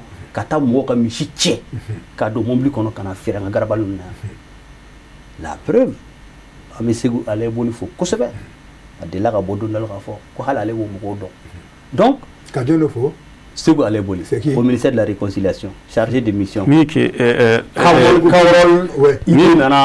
Tout le monde donc on b'u fo kosɛbɛ a delila k'a fɔ donc k'a yira dɔrɔn ne kɔni fɛ État autodéfense malgré tout ça au kɔfɛ groupe wɛrɛw bɛ yen des gens de mal c'est de mauvaises intentions u b'o organiser ka taa population lajaba k'u ka fɛnw kɛ olu bɛ mais à ne pas confondre avec le groupe d'autodéfense. Qui sont ces groupes-là? Ces groupes-là, moi je peux dire que c'est comme il a dit, c'est des bandits, des criminels. Bon, il y a Fiana Tchoko Brango à Dobu organisé depuis Bamako Yande. On peut mission que on et puis après nous on va faire Kaban, on va tout tanya on va faire tout venir. On irait. En de là quand on a michi de chouiner do on y sur le garawal coréen. Car processus qu'il faut qu'abanga on a michu miné. Nere ou lidouke. Donc on a m'a apaisé. Bon. Et les autodéfenses là, franchement, ça c'est autre chose. Voilà. D'accord. On me comment demander ce que tu voulais. So président. Merci. Mais Djalnga do iga onyini kono. Il faut que nga faire nous préciser. Mon grand frère Diongo, on se connaît bien. C'est mon bon ami, on se connaît. I found of peut-être après que ma femme. Aku ne ko autodéfense ou bien moroka ne ko des bandits armés parce que mo me bi moroka to ko wereta la ni bandits armés peut-être na le autodéfense do minimum be moroka o ye ale ga douanier est-ce que ya fana mais moroko me bi moroka ka bintu ko kutruka ka dugu mo faga ku ka bagan gengata na to ko wereta mbolo ni bandits armés parce que lui est bien et a prévu chama mambolo par exemple belko ye Jalsago commune Kafo Jalsago commune village de Oubeno c'est plus une vingtaine de villages a village minumbe non bibina fla dugula ati a douté Jalsago a douté mais au te fort même aussi c'est pareil donc ni tagara aujourd'hui non attends laisse-moi parler parce que fait que les comprendre non laisse-lui parler je pense que c'est moi qui dirige le débat donc je sais comment il faut faire tu laisses il finit si tu as quelque chose à dire tu vas le dire on a avancé mais on rassurer quoi qu'il mette en tête que on va pas se tirer fin avec la réalité, la même réalité qu'il a là, c'est la même réalité que nous faisons. Donc, tiraillement, quoi. On est boyero ni de goumi à de goumi répercuté en béga. Par exemple, il y a une introduction à fait je voulais rectifier ça, quoi. Il faut flaver notre flaver. On te fly on est centre kono deunge nous fana tête de nous est malien en centre kono deunge donc il faut qu'on rectifie ça. D'accord, il n'y a pas de problème. Maintenant il y a folie d'alumie non je comprends. Maintenant ne Jalsago ka fond et puis on a Tchamane plus de 20 villages. C'est qu'à Droubel ici, compter qu'à fille. Belko est natif de là-bas, c'est qu'à approuver. Djongo même connaît, c'est qu'à approuver. Donc on a Tchamane. Maintenant, concernant la question des bandits armés là, on y fait un minute c'est qu'à n'y avait. Abi ubeta bin dugu ka ube mo ka bagan bosu la ube mo faga ube oko sagu bandits armés ure benaka nga mo faga mo kemeni ko à des reprises kullogo c'est la même chose à chaman quoi anteka faire il y avait des zones parcours yere de bu bolo eno nu e bagan mi gen ubu gen atakai Alniga bagan sera itega taga ni sera ibe faga. Donc ça c'est des cas que on a vécu ama dans ambe yenkawe on connaît. Donc on y fait mi mo seka ni sauf si nia akadi. Maintenant ka do iga question qu'on a la question c'était accord. Voilà. Mais maintenant concernant l'accord où il fait une fois mouf la à pied par exemple belle quoi faut que population tagawere il n'avait pas d'autre solution. Il était obligé d'accepter. Et puis, à Corée, la population a demandé, voilà ce qu'on va faire des sorts. Maintenant, moi, quelque chose, je fait un offre, ça me paraît vraiment bizarre, parce que l'État comptait à Corée Kalama, mais on y a facilité. Et jusqu'à présent, au NGO, ils ont le droit d'exercer. Ni État comptait Kalama, ou toujours ils ont le droit d'exercer. Ça me paraît un peu bizarre quand même. Mais après ni tireur de ficelle ou bien nous m'a fait basiki parce qu'il y a des gens ou bien ou balo insécurité ni là quoi basiki nali a manoué peuple ou bien centre la web au balo insécurité ni là basiki na manoué. Donc certainement au lieu de ficelle ou tirer qu'à accord boycotté sinon accord mo fla sigira ka fo de balku d'état fin signé il y a arrangement de fait min kono ali ko ma fait il y a boda sur togo il y a arrangement de fait min kono surtout il y a un facilitateur il va faut qu'on ni point mal ni on tenir arrange donc on a classe moi à ma place. Mais la question que moi je voulais toi te poser, quand il pas de l'accord là, et qu'on va donc on est, c'est-à-dire au Benakanaka Doula, à partir d'aujourd'hui, nous avons charia moussiki, c'est ça. Enfin, à Beka Kessi, la menu Beka Sili.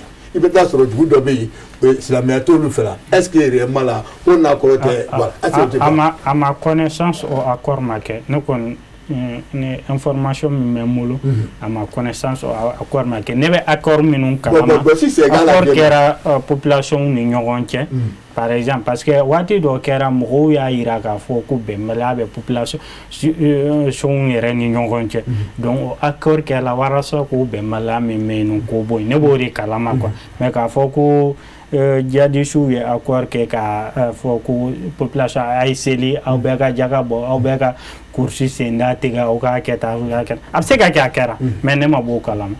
Donc il ma b'o kalama. Oui a bɛ se ka kɛ a kɛra parce que centre ka bon donc a bɛ se ka kɛ a kɛra ne ma b'o kalama. D'accord. Qui voulait ajouter? Oui c'est moi. D'accord vas-y. Oui. Et pour que nga dɔ fara l'autre là comment So Omar So ka dɔɔni fara a ka kuma in kan parce que ni ko bandits armés yɛrɛ parce que ni ye centre yɛrɛ ta k'a lajɛ Mali yɛrɛ terroriste kɛlɛ in na ko saba dɔrɔn de bɛ yen terroriste Mali sɔrɔsiw ani dozow olu dɔrɔn de bɛ yen centre in bɛɛ saba Mali sɔrɔsiw terroriste ani dozow ka groupe o de autodéfense sɔrɔsiw olu kɔni bɛ côté kelen fɛ parce que ni Mali yɛrɛ ta k'a lajɛ par exemple du cas du ministre de la réconciliation nationale ale yɛrɛ taara dozo ka ɲɛmɔgɔ a n'o ye ɲɔgɔn ye n'o ye Isuf Toloba i y'a faamu ni kuma bɛ kɛ yɔrɔ o yɔrɔ k'a fɔ ko jamana ka ko i bɛ dozo n'u ye i tulo b'a la wa parce que olu bɛ État ka côté de la i y'a faamu olu tɛ taa bin mɔgɔ ka dugu kan ou ti ta dugu ka mɔgɔ faga ou bien ka mɔgɔ ka bagan suɲɛ olu t'o kɛ parce que ils sont toujours du côté de l'État mais ne ma deli ka nin sigi bɛɛ ma deli ka terroriste ka représentant de ye ayi kuma de don parce que accord population ni fɛnw ninnu a bɛ ka kuma minnu fɔ o fana terroriste ka représentant tɛ o a ma deli ka kɛ o de kama de ça veut dire que par exemple si tu regardes l'accord d'Alger, les Mali entre les rebelles Touareg du Mali, État est aussi ni État est aussi au Wati Kama, mais il y a un main, il y a un accord boy, oui État est mis signé, mais mon dos de B, ni a fait comme un mounou balobi kelen yere là, dobe bomokoyan, do fanabi, olu fait quoi kaban, donc do bien un problème d'oeil, car faut que way amène une solution yini, amène quoi qu'on y a pour avoir des sous, kuma au système de don kanani accord ya fama kani problème de to ya fama accord in fana ko dugumɔgɔ ka accord ale boro kalama mais terroriste nun ka accord mina fi Mali yɛrɛ centre kɔnɔna par exemple ni cour cercle ta kana bla bay wonkoro sokura kana douanzan zone nunu na fo kana bla fɛngɛ nunu na jadisu ka sara de bi boli u ka kiri bi tigɛ u bi ala ko kuma de fɔ hali n'u nana dugu ci u bi ala ko kuma de fɔ i kulo b'a la wa ala ko kuma u b'a fɔ ko bɛ fɛ k'u ka sariya de appliquer jamana kɔnɔ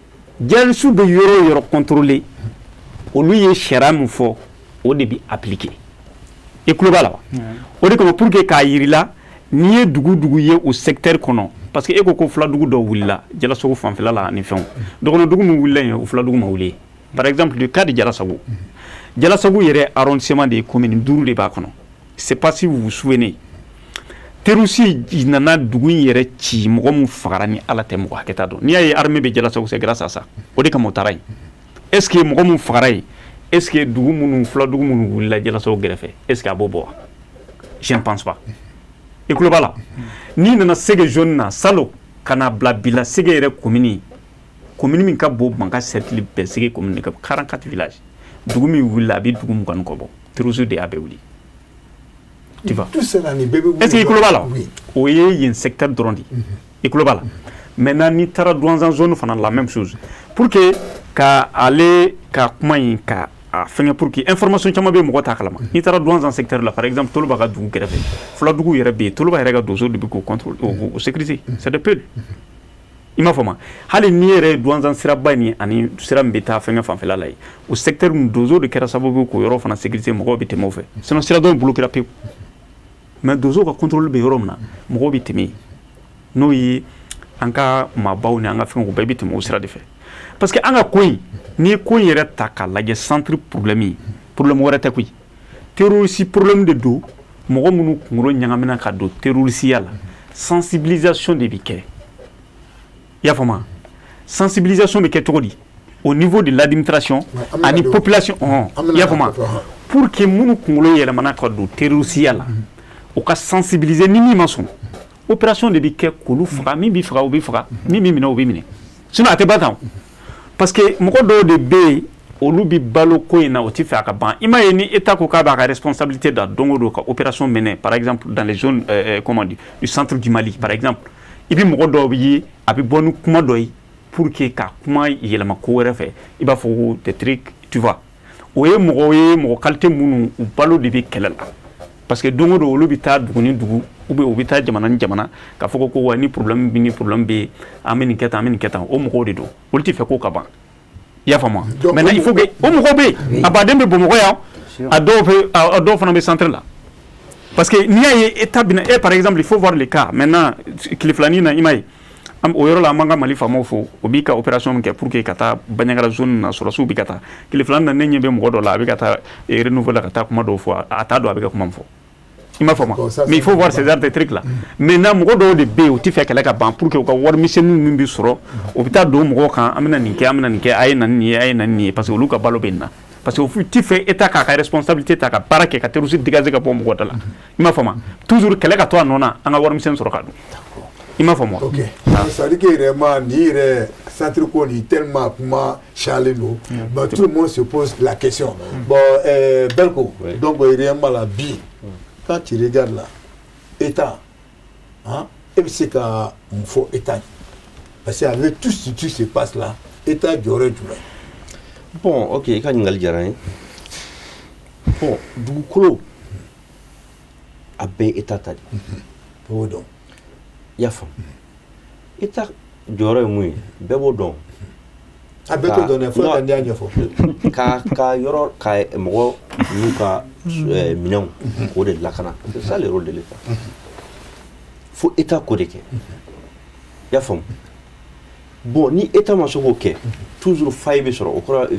fiɲɛ dɔ bɛ sɔrɔ baara la parce que ni i ka territoire bɛɛ t'i ka contrôle la hali sisan i ye baara kɛ vraiment o ye baara kɛ mais hali sisan tɔ k'a jɛ dɔn i y'a faamu donc ne kɔni bɛ mun fɔ état o de ye nin ye u k'u ka rôle jouer ka yɔrɔ sécuriser ka adamadenw sécuriser mais pour ce qui concerne le problème du centre là vous savez il faut pas qu'on se leurre an kana tiɲɛ dogo ɲɔgɔn na n'an bɛ yɔrɔ kama an fila ko ni ɲɔ susulaw fila ko n'u bɛ ɲɔ susu ko n'u y'u gama kɛ tan ko ɲɔ tɛ ça c'est clair le problème du centre c'est un problème très sérieux très crucial surtout vers an ka zone fanfɛla nin fɛ bon n bi mun ɲini dɔrɔn peut-être que Django il est Dogon, moi je suis Pel. Ambe Kili. Ambi Amena. Mais pour l'homme, on a un sort. Mais ni rancune bien drôle, qu'elle était pas. Parce que il faut, on dit mieux vaut prévenir que guérir. Bana, il a combien d'épées amassées, au cap ça a scellé, il a frappé quoi. Bana combien ni cap ça n'a frappé. On a centre connu à Bana de Maseka combien. Bana Maseka combien à Nobi Ambela. Bon, il faut filer en personne. Filer en personne. Flaute, donote, filer en personne. Bon, nous comme on a filé fort. Bon, comment ça gueule? Surtout il y a un plateau de. Hakilan de nana mogola, ni hakilan tunte malao. Terroriste ni djihadiste ma antunto don. Mais anana John nanai, anana chugodi. Ni afia nga kuma ngwa anana tlegandre ndre. Moko to donala. Ya fam. Donc abi am balwa dono kono, ani moko chama kono, ko flaw drone de bala. Non. Djihadiste ni terroriste a bête floy. Il faut qu'on soit clair. Ou les beau faut ko ulte. Par exemple, le problème est que flamme en bokele. Munu be djihadiste na chama. A bozote, a flatte, a donote, a chevrete. A ben flagan de fond. Nous, le message passé. Et le monde est fameux là. Voilà. C'est-à-dire, pourquoi ça? Nous organiser le tchogomi. Il faut qu'il y ait un code analysé pour qu'il y ait un code. C'est purement monté de façon très politique et de façon très intelligente. Quand Fla Yanga n'y fait. Parce que le message est passé Flagana. Sinon, Fla de Ronta. Mais le message est passé Flagana. Oui, mais c'est pour que. Pourquoi avec le Flagana? Pourquoi avec le à préparer le niveau de là-haut? C'est fait sciemment, à d'abord qu'on y a. Donc, au-delà, tu m'as trompé. Mais, tu m'as fait tu m'as fait la femme. Avec Dana Amasagou, Dana Amasagou créé la Neto Bankas. Moi, j'ai donné cours au lycée public de Bankas. Amalgame, donné. Au début, Bob Bankas, m'a fait. Les trafons, il y a un proviseur, il y a un sincère bon. À la coachena, Nere Trika Dono de Hanafouin, à double. Où n'est fait de où? Je ne sais pas double. Ah, on m'a quel mot flyer for un double. Mon pabla. Ah, absolument la cana, ou coup de c'est un proviseur. C'est où? Parce qu'à Taraka Peboula. Mais pourquoi donc puis après tu es venu au Massika? Ah, pourtant c'est même mère là. Pourquoi? Bon, pourquoi à Nyagamina? Comment dit? Ni ko Nyagamina. Et à Nyada Mumbi, Neta Nyada Mumbi, et qu'on n'y a pas avec un quai. Yafum, deux le caquet. À la droite de Bado. Donc, on est amalgame de côté. Donc, idéologie, djihadiste terroriste là. Peut-être Flo Diamant Donala. Nous n'avons rien fait. Mais à peut-être Flo, il faut qu'on soit clair. Mais Tchama Biga a mis le Flo dans le bal. Parce qu'il y a un numéro de Flo, comme Amadou Koufa, autre là, au Kassef, il y a des ainsi de suite. Flo dans le terre. Il y a Tamasek là, moi j'ai dit Souboula, terroriste Souboula. Mais pour le moment, centre là, c'est au problème qui. Et puis, à 0 fois moi. On déplace là, à bord nord là, dans le centre là. Centre ça, surtout vers la zone exondée au Krasiagoui. D'accord. Il y a donc maintenant, en Torati. Donc, nos parents de Gon, donc, ils n'ont pas cherché aussi à comprendre avec l'État. Au moins, il y a une femme. Parce que au Wati de tu es bon frère Wati. Mais alors que tu as mon chemin nettoyé. Hal n'y a nettoyé des rares. Hal n'y a nettoyé. Isgi, n'a pas fait isgi, ko à tes cinémas. Donc, Betorati. Donc, vous voulez, vous avez attaqué. Bon, nous voulons, bon, avec quoi parce qu'il y a quoi que ça. Donc, il y a nous qui avons fait nous avons fait ça, on a voulu donc, Dougou attaqué, Dougou, Fla Dougou déplacé, Dougou déplacé. Donc, amalgame de Nananou. Donc, finalement, à Tignani, John des terroristes, John des djihadistes. Donc, du fait qu'il y a un Fla Dougou. Donc, côté Dana Amasagou, ils ont créé Dana Amasagou au départ. Au départ. Au départ. Quoi fait? Ils ont rectifié ça. D'ailleurs, comment faire Radio Show Dola. Nous Dana Amasagou. Flakele Kuntala, à Damnewati. Moi, il faut 600 à Damné quand ils créaient ça. C'était purement ethnique. N'est pas formel. Dana Amasagou. Et puis c'est un Dogon. Je comprends ça. Hein? Donc maintenant, olu de danamasaw créé pour autodéfense. Donc comme olu bɛ État ka côté la, donc comme a bilara mɔgɔw kunna ko fila bɛɛ ye fɛn ye, donc olu tɛ État ka côté la, donc mun bɛ État ka côté la olu de bɛ dɛmɛ. Donc qu'est-ce qu'ils font? Donc u bɛ taa dugu bɛɛ wuli, filaw i b'a la i t'a la o, an b'a kɛ filaw b'a la, mais a bɛɛ tɛ o, mais a bɛɛ de wuli. Tout le monde, la force était là. Donc maintenant les PEL ils n'ont pas se ka autodéfense créer parce que olu u bɛ jate i n'a fɔ mɔgɔ jugu fɛ. N t'a rien fɔ, a bɛɛ tɛ mɔgɔ jugu ye. Il faut qu'on soit clair. Okay. Les ministres, les chefs d'état-major, à la fois, il faut que mɔgɔ ka se ka olu bɔ ɲɔgɔn na. Ouais, mina a ka kuma yɔrɔ dɔ bɛ yen min ye Bankasi ta ye parce que ale tun ye enseignant Bankasi lycée la. Ouais, a ko amalgame tun bɛ yen ko o de y'ale bɔ yen mais ale bɔra k'a sɔrɔ mɔgɔ dɔ bɛ yen Hamasi an ka maire n b'a fo yan Hamasi Bankasi maire adjoint don hali sisan a bɛ Bankasi a ɲɔgɔnna caman. I y'a faamu k'a fɔ ko fila don ou bien o de kama i bolila ka bɔ yen a bɛ se ka kɛ i teriw i ko minnu nana f'i ye ko i ka bɔ i sera n'a i bɔra sinon Hamasi bɛ yen hali sisan ne ni Hamasi yɛrɛ bɛ ka baara caman kɛ ɲɔgɔn fɛ. D'accord mais c'est qu'il a dit. Ne ka ɲɛmɔgɔ ɲininka sɔrɔ ka sɔrɔ ka bɔ. Ayi n bɛ ka kuma de n bɛna a kuma yɔrɔ de f'i ye. Abdallah mɔgɔw ka vécu o tɛ discuter quoi. Ayi non c'est lui qui a comme o vécu yɔrɔ la pour que k'a fɔ quoi. O tɛ discuter quoi c'est lui qui a vécu l'expérience. Qu'on appelle voilà.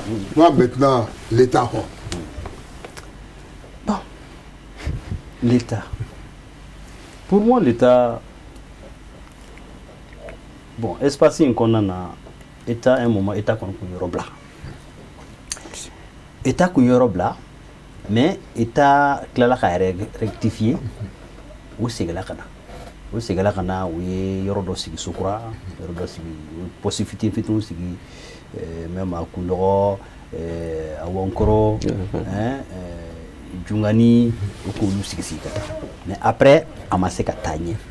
Bon, je pense que ko nana ni fanga mi yeni o de fana girala État ma un moment donné parce que tuma mina terroriste labɛnbagaw y'u ka labɛnw sabati u ka jateminɛ na le centre o kɔni o kun o minɛ cogo min na ani o ye min organiser ka fara kan o girala État ma donc État a préféré k'a yɛrɛ retirer fɔlɔ a waati la ni État représentant kumana ani armée ɲɛmɔgɔw kumana o ko effectivement il faut que o k'u sama k'u réorganiser ka sɔrɔ ka tila ka don maintenant o y'o réorganisation in o y'a miiri temps min kɔnɔ a ma se ka kɛ ka bɛn n'o temps ye 1 de 2 o réorganiser la mais a waati fana nana bɛn ni MINUSMA ka mandat a kun bɛ nord dɔrɔn de la MINUSMA mɔgɔw kun nana mun de kɛ tuguni comme u b'a dɔn k'a fɔ ko o mako bɛ ka centre déstabiliser o taara o ka mandat yɛlɛma ka centre fara kan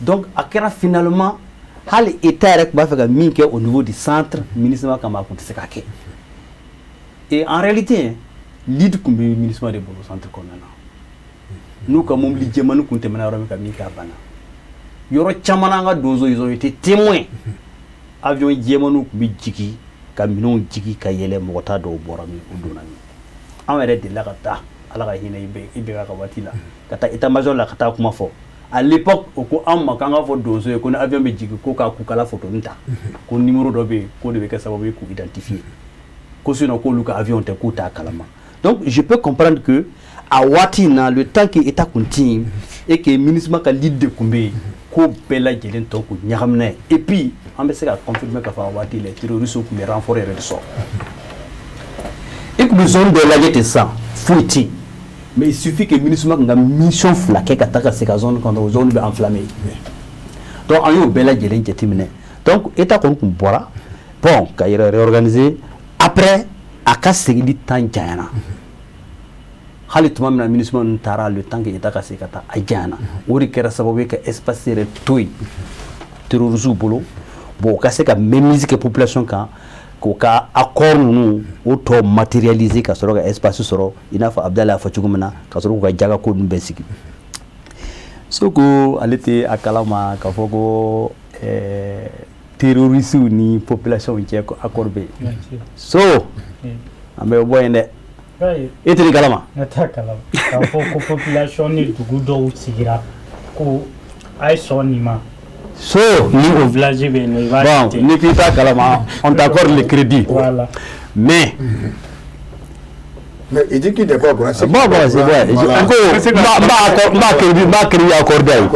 Sinon,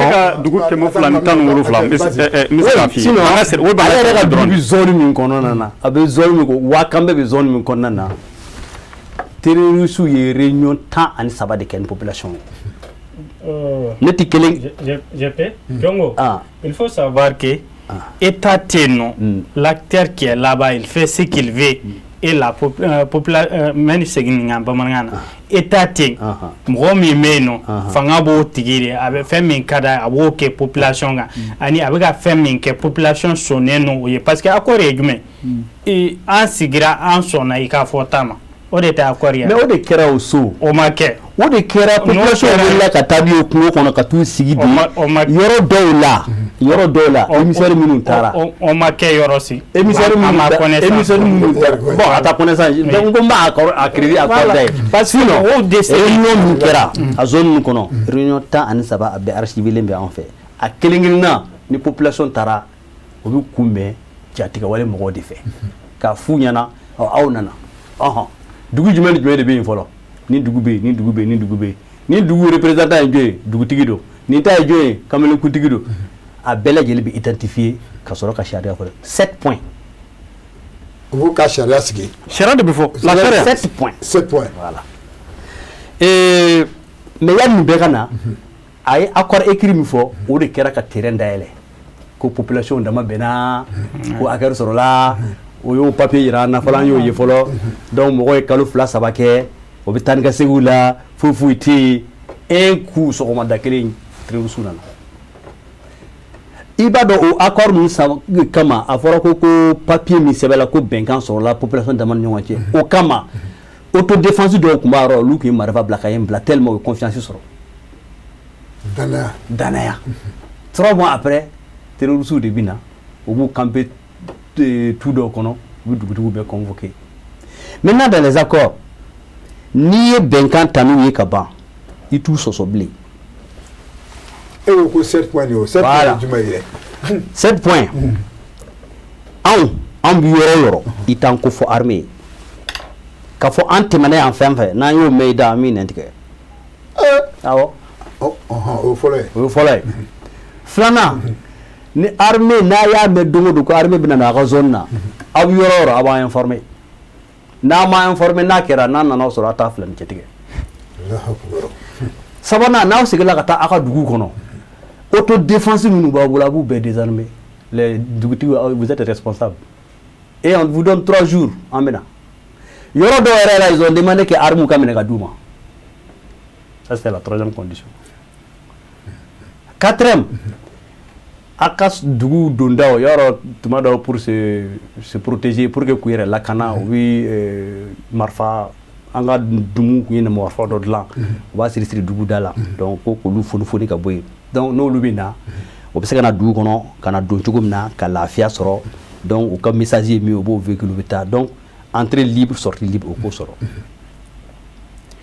n'an sigila n'an ye sariya min fɔ a b'o appliquer et puis an ka jaka ninnu fana an bɛna an b'olu fana minɛ donc à peu près 7 conditions comme ça o de sigi a zone bɛɛ lajɛlen ça c'est après o b'a fɔ min ma ko accord écrit min écrit la Jalasogu min écrit la chose le village là c'est ça avec Koro zone kɔnɔ min écrit la ye Jungania voilà Jungani donc o accord nu kɔfɛ donc c'était la première étape yen de ne b'a fɔ c'est-à-dire ONG nu ye rôle kolo min joué a kɛra o de sen fɛ le fait que ka taa population sigi d'abord k'u bila à l'aise k'u ka esprit k'u hakilila sigi k'a fɔ ko n'a ye nin accord signé ka bɔ k'a banna et puis ka tila ka mɔgɔw sigi minnu y'a garantie ye ni ko ɲagamina o ɲɔgɔn cɛ olu de bɛna ɲagam olu ni ko ɲagamina sisan a bɛ taa la seere i b'u wele ka dɛsɛ u t'u sɔrɔ. Mais moi je veux savoir là, ils sont visibles. C'est une c'est-à-dire moi mon bina charba, au donner il de quoi. Oui, nous on a no ka ban sisan. No yo ka ban sisan. O ma yɔrɔ sɔrɔ a. Maintenant dugu kelen kelen na o b'a lajɛ min bɛ se ka k'u ka baarakɛla ye. O bɛ taa ko wari kelen di dɔw ma. O bɛ dɔ sugandi ka kɛ u ka kiiritigɛla ye ainsi de suite. En tout cas village par village au cas représentant boy nous pouvons informer minute par minute et puis essence fana au cas essence ni au cas fion au cas dumuni nu yaye waati minnu mana ja fana o bɛna o b'a fɔ bon an ka finiw nɔgɔ la a ye muso dama dama d'a ma o bɛ taa an ka finiw ko n'u taara kungo kɔnɔ balawu muso bɛ segin ka na tuma dɔ dɔw b'u yɛrɛ faga parce que min kɛra o tɛ se ka ɲɛfɔ mɔgɔ ye donc il y a tellement de choses dans cet accord là a tɛ se ka ɲɛfɔ ka ban Bokele ni nin ko in bɛɛ banna don min na an bɛna version wɛrɛw mɛn yɛrɛ min tɛ ninnu si ye mais an bɛ dugawu kɛ Ala k'a ban. Comment t'es? Oui, c'est vrai. Merci pour ces infos. Donc moi je voulais savoir là, Ahmed Belao, est-ce que Bamba là? Inch'Allah, beba, ni Allah sonam. Allah nana ni fɛn o fɛn bandon b'a bolo. Ale de nana n'a ye, ale de bɛ se k'a ban. Mais walasa a k'a ban, parce que Ala ko i ka fɛn laɲini, ale b'i dɛmɛ a kan. Anw yɛrɛ an k'a laɲini. Solution voilà. A solution est min ye, il faut d'abord mɔgɔw k'a dɔn jamana tɛ se ka kɛ baya ye. Ça, il faut qu'on comprenne ça. Il faut que tigi ka kɛ jamana la. Ça, c'est clair. Là, il y a solution militaire. Mais solution militaire, bolien à quoi là? Parce que les tout militaires, au tse quoi. Il m'a na gɛlɛya o gɛlɛya ye, il m'a na kɛlɛ fɛn o fɛn ye, a kɔfɛ sigikafɔ de b'a ban. Parce que il faut que mɔgɔw ka fɛn dɔ faamu. Mɔgɔw bɛ k'a fɔ ko étranger, c'est vrai, a bɛ se ka kɛ étranger b'a la, a bɛ se ka kɛ minnu bɛ ka ficelle tirer, olu b'a la, mais les vrais acteurs là, a bɛɛ ye maliyɛnw ye. Donc mɔgɔ minnu bɛ ka sa la, la population victime là, c'est la population malienne. O bɛ ka jamana min kɛlɛ, o ye Mali de ye. Donc Mali de bɛ ka perdre. Chaque personne, chaque individu qui meurt, c'est une perte pour le Mali. Donc o yɔrɔ in de la, sigikafɔ yɔrɔ in de ka kan ka kɛ. Sigikafɔ fana tɛ ka an ka sen n'an bolo bɛɛ di o. Sigikafɔ in bɛ kɛ ni condition dɔw de. Donc ni sɔn kɛra o condition ma min tɛ dangari jamana ka ɲɛnamaya la, min tɛ dangari jamana ka basigi la, sigikafɔ in bɛ kɛ n'o condition in de. N'o kɛra mɔgɔ min sɔnn'o ma, là d'accord, i ye maliyɛn ye. Mɔgɔ min ma sɔn o ma, n'o ka kan ka kɛ cogo min na o bɛ kɛ ten. Ne kɔni fɛ o de y'a solution ye. Voilà. Mais moi ce que je veux savoir là, c'est c'est terroriste ou bien c'est djihadiste là. K'a fɔ bi, est-ce que n'a fɔra bɛ, est-ce que c'est ka sigi ni ninnu ye ka kuma wa? Ma faamu, ma question faamu. Terroriste a b'a fɔ ma ko terroriste ou bien djihadiste, i y'a fɔ ma puisque o dɔnlen don ka ban. Est-ce que a se ka sigi n'o ye État ni ninnu ye ka sigi ka kuma pour que bɛ se ka fa? Ne fɛ Ala ye Mali sɔn fɛn dɔ de la. Mali tɛ jamana ye min ye dunan ye diinɛ ko la. Ça o ye yɔrɔ ye an kan ka Ala fo k'a barika da yɔrɔ min. O bɛ ka fɛn jumɛn de fɔ? O tɛ ka diinɛ birifini de ta o kan. Mali ye diinɛ jamana de ye kabini des années san ba yirikaw. Donc mɔgɔ b'an bolo minnu ye diinɛ kalan, minnu ye diinɛ faamuya. Donc ne fɛ yɛrɛ de kun kɛra quoi. Jan solution militaire an ka wuli k'a to kɛlɛ. Jan o kun ka kɛ État kun ka kan ka a yɛrɛ ka diinɛ mɔgɔw dɔw de labɛn ka taga kuma n'u ye. Bon aw bɛ ka kɛlɛ kɛ ni diinɛ ye. A ye na aw ka diinɛ ye nin ye. Est-ce que nin bɛ diinɛ la? Est-ce que Ala ye nin fɔ? Les kitabu o ye kitabu kelenw ni hadisa kelenw de kalan. U bɛ discuter o kan. Donc il b'a ye violence parce que quand ni kuma bɛ yen nɔ dɔ bɛ bɔ violence intensité la, même si c'est des téléguidés de don dɔw bɛ ka ficelle tirer minnu ye jamanadenw yɛrɛ u yɛrɛ bɛ réfléchir u bɛ apaiser dɔɔni parce que il y aura les débats. Donc ni débat bɛ ka kɛ contradiction bɛ ka kɛ bɛɛ b'i tɔmɔta sɔrɔ a la. Donc ne fɛ o de kun ka kan ka kɛ quoi. Donc comme il y a photo comme est-ce que sigi bɛ se ka kɛ n'u ye? Mɔgɔw bɛ yen nɔ minnu bɛ se ka sigi ka kɛ n'u ye parce que olu ka baara ye diinɛ de, olu ye diinɛ de kalan. Ninnu k'a fɔ k'olu ka kɛlɛ ye diinɛ ko kɛlɛ de. Donc o mɔgɔw bɛ se ka sigi n'u ye ka débat kɛ n'u ye diinɛ kun kan k'o kan.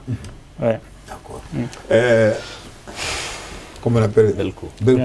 Voilà. Sisan n'an ko an bɛ yɛrɛ ɲininka solution est-ce que Bambey na wa?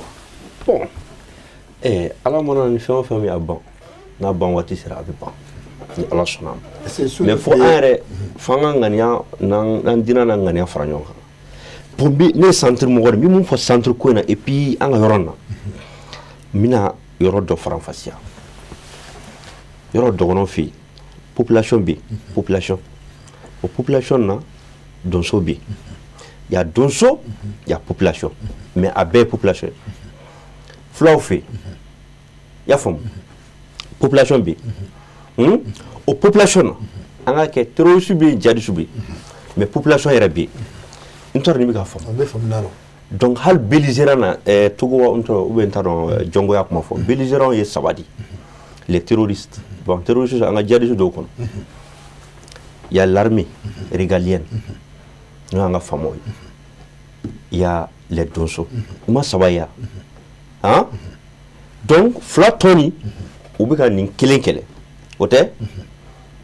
mais o kɛlɛtɔ population b'o kɔnɔ o bɛ ka kɛlɛ o bɛ se ka toucher population na donc population yɛrɛ de décidé k'o supporter o de bɛ ka na ni problème yɛrɛ ye vice versa donc tuma dɔ la donc les terroristes là olu yɛrɛ population dɔ nin n'o ye les Dogons là u kɛtɔ ka donsow kɛlɛ o population touché donc donso yɛrɛ kɛtɔ ka terroriste kɛlɛ o population peut toucher je sais pas donc bi ne bɛ mun ɲini sisan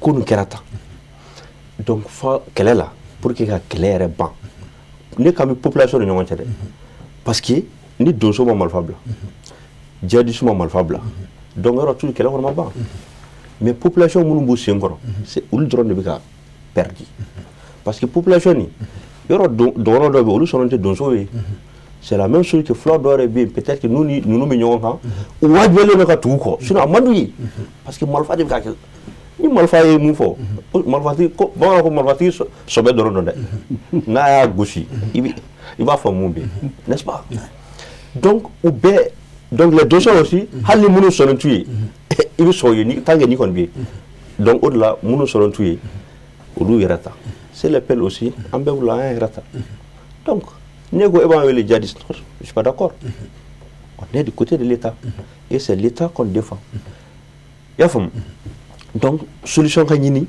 u ka sensibilisation kɛ population mun bɛ nin ko minnu bɛ ka kɛ victime ye vraiment c'est trop il y a eu trop joli yɛrɛ de bɔnna fo meurtre an ka ranki nin to yen fulaw dɔgɔnɔw ko mun kɛra quoi a banna quoi ji bɔnnen don a tɛ se ka tiɲɛ an ka solution ɲini bɛn bɛ se ka na cogo min bɛn bɛ se ka na cogo min ne bɛ hakilila mun d'i ma yɔrɔ nin na dɔrɔn yɔrɔ fulatigiw wulila dɛ han ne ka hakilina dɛ denmisɛnnin n ka denmisɛnnin hakilina dɔgɔnin bɛ wuli ka taa fula ka dugu u ye dugu minnu la dɛ yɔrɔ dɔ yɛrɛ bɛ yen fuladugu dɔ yɛrɛ bɛ yen hali i t'a a trace ye bilen c'est à dire hali fɛn comment dirais-je hali biriki a tɛ yen hali yiri u y'a bɛɛ tigɛ même chose côté village dɔgɔnin dɔ bɛ yen o yɛrɛ tɛ yen donc ne ye mun tiɲɛ ne k'o dilan e yɛrɛ ye mun tiɲɛ i k'o dilan ni e y'i ta dilan e ye mun tiɲɛ nin yɛrɛ y'a ta dilan nin ye mun tiɲɛ a ka ca ala fɛ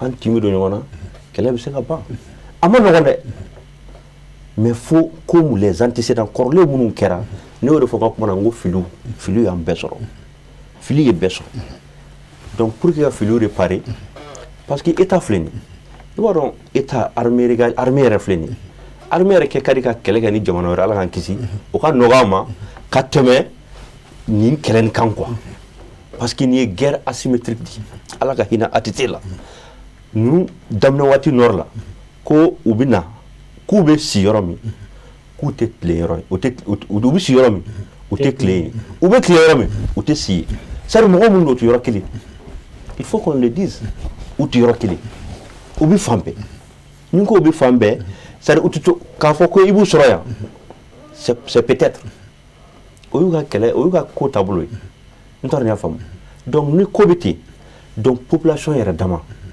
population état b'a population de bila devant u ka se ka olu yɛrɛ population yɛrɛ fɛ bɛn bɛ sɔrɔ cogo di il faut que u ka population yɛrɛ impliqué pour que u ka population minnu bɛ se ka bɛn bɛ se ka na cogo min u b'o ɲɛɲini donc pour que état ka se ka o bɛn de état de b'o accompagner y'a faamu parce que état bien population de kama ni population te e bɛna jumɛn de sécuriser s'il y a pas la population i tɛna kungo kɔnɔna gansan sécuriser nafa t'o la o i bɛ adamadenw de lakana an'u ka bololaminɛw mais ni olu tɛ yen i bɛna mun de lakana donc minnu ye so tiɲɛ fulaw kunda u k'a dilan n'u ye dɔgɔnɔw ka taa tiɲɛ bɛɛ ka a balima ta dilan donc ni village jɔra donc an bɛ solution ɲini mais mun ka di ne ye o bɛɛ kɔfɛ e ye ɲininkali dɔ kɛ e ko djihadistes n'u bɛ yen ou bien terroristes ninnu dɔgɔnɔw bɛ yen u b'u dɔn u bɛ yen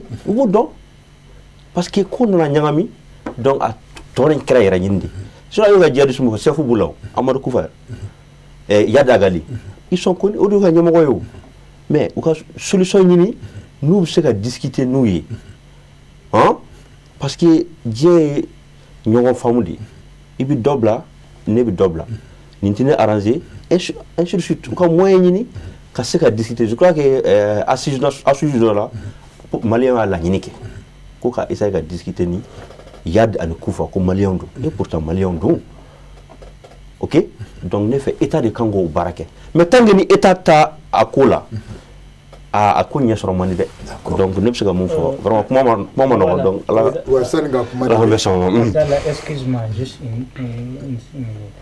voilà n ɲinana ka fɛn dɔ fara n ka kuma kan il faut que mɔgɔw k'a faamuya fana état dɔrɔn de bɛ se ka kɛ acteur de bɛ se ka jamana lakana quoi. Il faut que l'État ko faamuya mɔgɔw k'o faamuya donc mɔgɔ minnu b'a fɛ ka jamana lakana u ka taa don État la État ka armée bɛ yen u ka taa don État ka armée la donc o yɔrɔ in na u bɛ se ka cadrer u tɛ erreur kɛ mais n'a fɔra k'u ka wuli u yɛrɛ ma ten dɔrɔn o a bɛ se ka kɛ fili caman bɛ y'a la ou bien faamuyabaliya caman bɛ y'a la donc n b'a fɛ k'o de fara a kan donc seul l'État est l'acteur de la sécurité. Il faut aller droit au but. Oui. Je veux dire que c'est un exemple.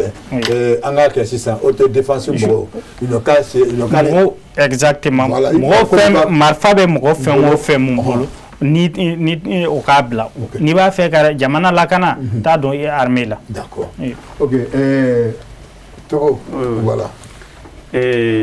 Kuma dira ma a diyara n ye n bɛna dɔ fara Jagayɛte ka kuma in kan parce que ale ye kuma dɔ fɔ ko pour que ka solution ɲini pour que ko in ka ban ko population fila la ko min ye tiɲɛni kɛ nin ka nin dilan parce que ale ka hakilina na sisan ale ka kuma na ça veut dire que i bɛ taa sɔrɔ population fila de bɛ ɲɔgɔn na depuis anw sigira yɔrɔ min na ale yɛrɛ y'a fɔ ko guerre nin ye terroriste ko kɛlɛ de i tulo b'a la ne kɔni ka hakilina na ale bɛ ka kuma minnu fɔ nin ale bɛ ka kuma kɛ k'a yɛrɛ sɔsɔ c'est un frère et ça veut dire que ni problème bɛ yɔrɔ min na problème terroriste de don terroriste a ma fula dɔrɔn de faga a ma dɔgɔnɔ dɔrɔn faga taa san zone na les zones de Nara tout récemment fɛngɛ sira in na yen comment dire o fana Nioro o secteur ninnu na o bɛɛ tɛ yen wa dɔgɔnɔw de fana de bɛ yen Marakaw tɛ yen non on parle du centre quoi non je n'ai pas fini d'abord non la situation là c'est en général i tulo b'a la o ye fɔlɔ ye maintenant sisan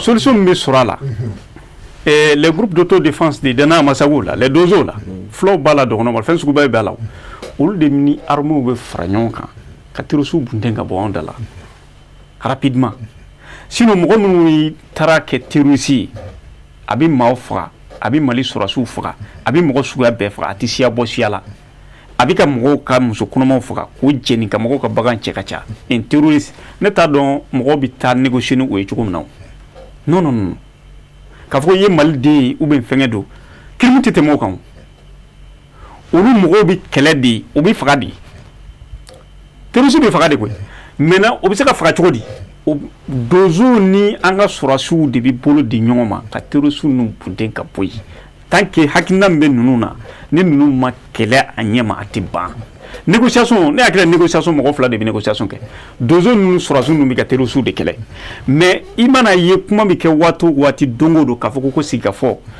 Amadu Kufa t'i ye a ka représentant t'i ye o de bɛ ka ne kamana quoi négociation man ka kɛ nin ko la parce que o de y'a problème ma yɔrɔ ye n'i y'a ye i bɛ négociation kɛ i ni mɔgɔ min bɛ kɛlɛ la a bɛ na so a ka représentant bɛ na o de tɛ ka ye minɛ depuis nin ko in daminɛna maa si ma deli ka Amadu Kufa ye ou bien a ka représentant ka fɔ sigi kɛra o tɛ yen o ma deli ka kɛ c'est des terroristes u bɛ kɛlɛ de k'u ban i y'a faamu wa donso minnu bɛ yen u ka taa fara armée kan k'u intégrer yani intégration fana ka kɛ u ka fara ɲɔgɔn kan ka combat kɛ pour que ka terroristes bɔ yen o la u b'u bɛ intégrer k'u kɛ militaires réguliers c'est fini i m'a faamu solution rapide min b'o la o ye fɔlɔ ye a filanan o ye sensibilisation ye sensibilisation sugu jumɛn société civile i tulo b'a la wa denmisɛnninw minnu kunkolo ɲagaminen don ka don terrorisiya la ani minnu bɛ essence ni fɛn d'u ma parce que n'i ye centre den dɔw yɛrɛ lajɛ dɔw yɛrɛ hali 200 t'u bolo i bɛ taa sɔrɔ o donna complicité la ni essence feere ni fɛnw na fɛn suguya bɛɛ b'u bolo parce que o tigilamɔgɔ bɔli a ko la a ma nɔgɔ il faut des stratégies sugu jumɛn sensibilisation baw de bi kɛ i y'a faamu wa denmisɛnninw ka bɔ o wale jugu ninnu na ni minnu ma sɔn a bɛ taa ko fɔ faamaw ye u k'olu minɛ i y'a faamu ka taa di faamaw ma pour que jihadisiw ka essence ni ani u ka dumuniw n'u ka fɛnw bɛ taa o fɛ yen cogo min na o fana bɛ se ka tigɛ cogo min na ni olu fana tigɛra o fanga fana bɛ dɔgɔya o bɛɛ bɛ o jihadisiw ninnu tɛ bɔ yɔrɔ la ka na don duguba kɔnɔ ka fɛn san ka taa o non o t'o kɛ o o b'a dɔn n'o nana duguba kɔnɔ État ka représentant bɛ yen o tɛ bɔ yen mais o bɛ mɔgɔ dɔ de utiliser minnu bɛ o ka nin fɛn ninnu bɛɛ de kɛ il faut que solution fana ka sɔrɔ ni mɔgɔ ninnu na pour que k'u détecter k'olu fana minɛ pour que u ka jɔ nin fana ye solution dɔ de ye. Diongo. Bon ka terrorisiya kɛlɛ ka bɔ Mali centre kɔnɔ walima ko ka nin ko in ban voilà ka nin ko in ban baara bɛɛ n'a bancogo no selon a bɛ étape min na a daminɛ waati sensibilisation tun b'a ɲɛ i n'a fɔ so y'a fɔ cogo min na diinɛmɔgɔw ka délégation tun ka bɔ ka taa sigi ninnu ka kuma ayiwa fana résultat tun ye min ye o tun bɛ dɔn o tun ye daminɛ de mais u nana se niveau min na sisan ye o kɛlen il faut que fɛɛrɛ bɛɛ lajɛlen de ka tigɛ yaasa ka jatigɛ wale mɔgɔ ninnu k'u kɛlɛ ka bɔ an cɛ la fɔlɔ n'i y'olu kɛlɛ ka bɔ an cɛ la waati min na an filɛ ne ka sensibilisation fɛn o fɛn kɛ a bɛ ɲɛ sɔrɔ pour kɛlen 2018 ani bi cɛ ne ye sensibilisation forum fora atelier séminaire ne bɛ se ka 53 compter ye a bɛɛ a ye n'an ka sigi an ka bɛn i b'a dɔn Bokele ni mɔgɔ ye ɲɔgɔn ye waati min na dɔw bɛ girin ka ɲɔgɔn minɛ ka ɲɔgɔn embrasser fo ka ɲɛji jigin an ye kalan kɛ ɲɔgɔn fɛ n'o bɔra yen après i b'a sɔrɔ ni yɛrɛ terroriste de y'a ci nin fana bon a fana nana ka ci donc sini sɔgɔma a bɛ embrasser i b'a miiri k'a fɔ kunun n taara ɲɔgɔn ye min kɛ a résultat kɛra mun de ye donc toujours mɔgɔ dɔ de sigilen bɛ kɔfɛ bouton b'ale de bolo c'est le terroriste olu de bɛ kɛlɛ ka bɔ an ni ɲɔgɔn cɛ n'olu ma kɛlɛ ka bɔ an ni ɲɔgɔn cɛ bɛɛ ko filɛ ka sigi min fɔ nin sensibilisation an b'a kɛ k'a kɛ dan t'a la je me rappelle le 27 septembre 2018 Toloba bɔra kungo kɔnɔ ka na n'a ka cɛdenw bɛɛ lajɛlen séparé ka na accord signé unilatéral a kelen ko comme a fɔra ko fɔ ko donso de bɛ ka baga mɔgɔw ma an ye marifa bila. Mais il a signé avec qui? Seul. Il a pris l'engagement devant Dieu et les hommes. A don gouverneur Cissé Koumbé a ko bon Mali bɛɛ et puis a vidéo bi sɔrɔ ko comme a fɔra ko olu de don a ye marifa bila a y'a ka mɔgɔ cantonné et il a fait 60 jours tile 60 donso tun tɛ ye kɛlɛ ma bɛɛ cantonné n'aw ka camp kɔnɔ du 27 septembre 2018 ka na bila jusqu'au 31 décembre donso tun cantonné don mais o kɔnɔna na dɔgɔnɔ 82 de fagara il faut faamu cogo di donc a ka volonté a kɛra trahison ye et puis je me rappelle so i bɛ se ka compléter kulɔgɔ kɛra o suite de ye donc toujours mɔgɔ dɔw de bɛ kɔfɛ minnu bɛ ko in manipuler i n'a fɔ u y'a fɔ cogo min na u bɛ wari sɔrɔ a la fɛn bɛɛ sɔrɔ a la tant que ni terroristes ninnu n'olu ma cɛ ci ka bɔ an ni ɲɔgɔn cɛ n'an ye sigi ka fɔ fɛn o fɛn kɛ a bɛ gɛlɛya 1 2 o kɛlen ko in a bɛ burusi kɔnɔnaw de la mais a liliw turulen bɛ Bamakɔ yan de kana se ka fiyewu terrorisme bɛ kungo kɔnɔ marifa b'a bolo ka yaala a ka carburant a b'a sɔrɔ cogo di balo min bɛ taa sɔrɔ yen a b'a sɔrɔ cogo di ale yɛrɛ bɛ se ka sigi ka miiri ka stratégie miiri cogo di ka baara kɛ mɔgɔ dɔw de bɛ ka nin bɛɛ kɛ olu baselen bɛ dugubaw kɔnɔ et aujourd'hui ne tɛ o yɔrɔ in n t'a fɔ tuma bɛ ni n b'a fɔ n bɛ IBK cité ala ka hinɛ a la Sobanda attaque kɛlen kɔfɛ a y'an bɛɛ wele Mali jeunesse bɛɛ a ko bon k'ale bɛ min fɔ an ye ko ni affaire in du centre là ko tout est fabriqué à Bamako ici ko wa u y'a mɔgɔw dɔn u ye ɲɛɲini k'a la u y'a fɛn bɛɛ faamu ko inchallah tile fila in na ko justice bɛna a ka baara kɛ bon ala y'a kɛ o tile fila ale kɔni mankan wulila a nɔfɛ donc ale ka fanga tiɲɛna donc à partir de là un président en exercice président bɛ baara la a tɛ retraite la service de renseignement bɛɛ b'a bolo n'o y'a fɔ ne ye ko ko bɛ Bamako dɔn ne bɛ da o la donc ko bɛ Bamako de il faut que faama minnu bɛ yen sisan malgré nin waati in na o kɛlen bɛ ka mɔgɔw mobiliser ka taa terrain na u b'a fɛ ka min kɛ bon u yɛrɛ ka stratégie b'u bolo mais a plan bɛ tracer yɔrɔ minnu na minnu b'a idée ninnu bɛɛ lajɛlen kunna dans les grandes villes je crois que o b'olu fana kalama o k'olu fana neutraliser n'o y'olu fana neutraliser a b'i n'a fɔ lili nɔ donn'o na sisan laala yiri benni bi ja n'o tɛ a baara in a bɛ ka taa cogo min na nin a bɛ gɛlɛya dɔɔni à ce niveau maintenant n'i ko ka mɔgɔw réconcilier il faut que tiɲɛ ka fɔ la vérité anw ka dugu cira jɔn de y'a ci o y'a ci kun jumɛn de kama a mɔgɔw ka identifier o ka na o k'u jɔ o ka fɔ jɛngwala an de ye nin kɛ donc aw de y'a kɛ aw jɔra a la hɔn bon yafa kɛra ni yafa kɛra fana yafa kɔfɛ rancune tɛ yen o dispositif fana ka sigi k'a fɔ dɔrɔn komi an yɛrɛ tun b'a ɲinina de an tun t'an ka dugu cibaga dɔn sisan kɔni an y'a dɔn ka ban inchallah an bɛna an ta juru sara non o ka bɔ a la et puis a ka kɛ fanga ka logique kɔnɔna na an b'a fɔ olu dɔw ma ko audience de paix mɔgɔw wele ka na u ka tiɲɛ fɔ ɲɔgɔn ye an ka Bamba ka to ka kasi ka ɲɛji bɔ bon Bamba ka ɲɛji bɔ parce que Bamba bɛ ɲɛji bɔ ka sɔrɔ a tɛ kasi an k'o dabila quoi n'an kɔni kasila dɔrɔn a ka dɔn k'a fɔ ko an dusukun ji min bɔra ɲɛ na nin a bɔra dusukun de la quoi an kana an ta kɛ Bamba ka kasi ye an bɛ taa an jɔ dɔrɔn ji bɛ bɔ dɔrɔn et puis c'est fini et puis n'an tɛmɛna kɔfɛ an bɛɛ bɛ taa an ka ko kɛ non o réconciliation nin kan ka kɛ vrai de ye mɔgɔw ka na tiɲɛ de fɔ ni tiɲɛ fɔra donc o furaw bɛ ɲini cogo min na o bɛ kɛ et puis mɔgɔw bɛ yafa ɲɔgɔn ma donc o kun ye à côté réconciliation. Ok. Oui, vas-y. Ah. Non, vas-y, parce qu'on va clôturer. Ah, d'accord. Bon, maintenant, Nimbela, aujourd'hui, Modo Bikodu Kono, surtout au niveau des autodéfense, Nico réconciliation Fanake, Kakoimba, Koimbe Kunche Romna, Kolu Fana, Obla, la Fia Dokono, il faut qu'il y ait une situation de couilles. Donc c'est pour cela, on toujours le processus DDR en bas soutenu à 100%.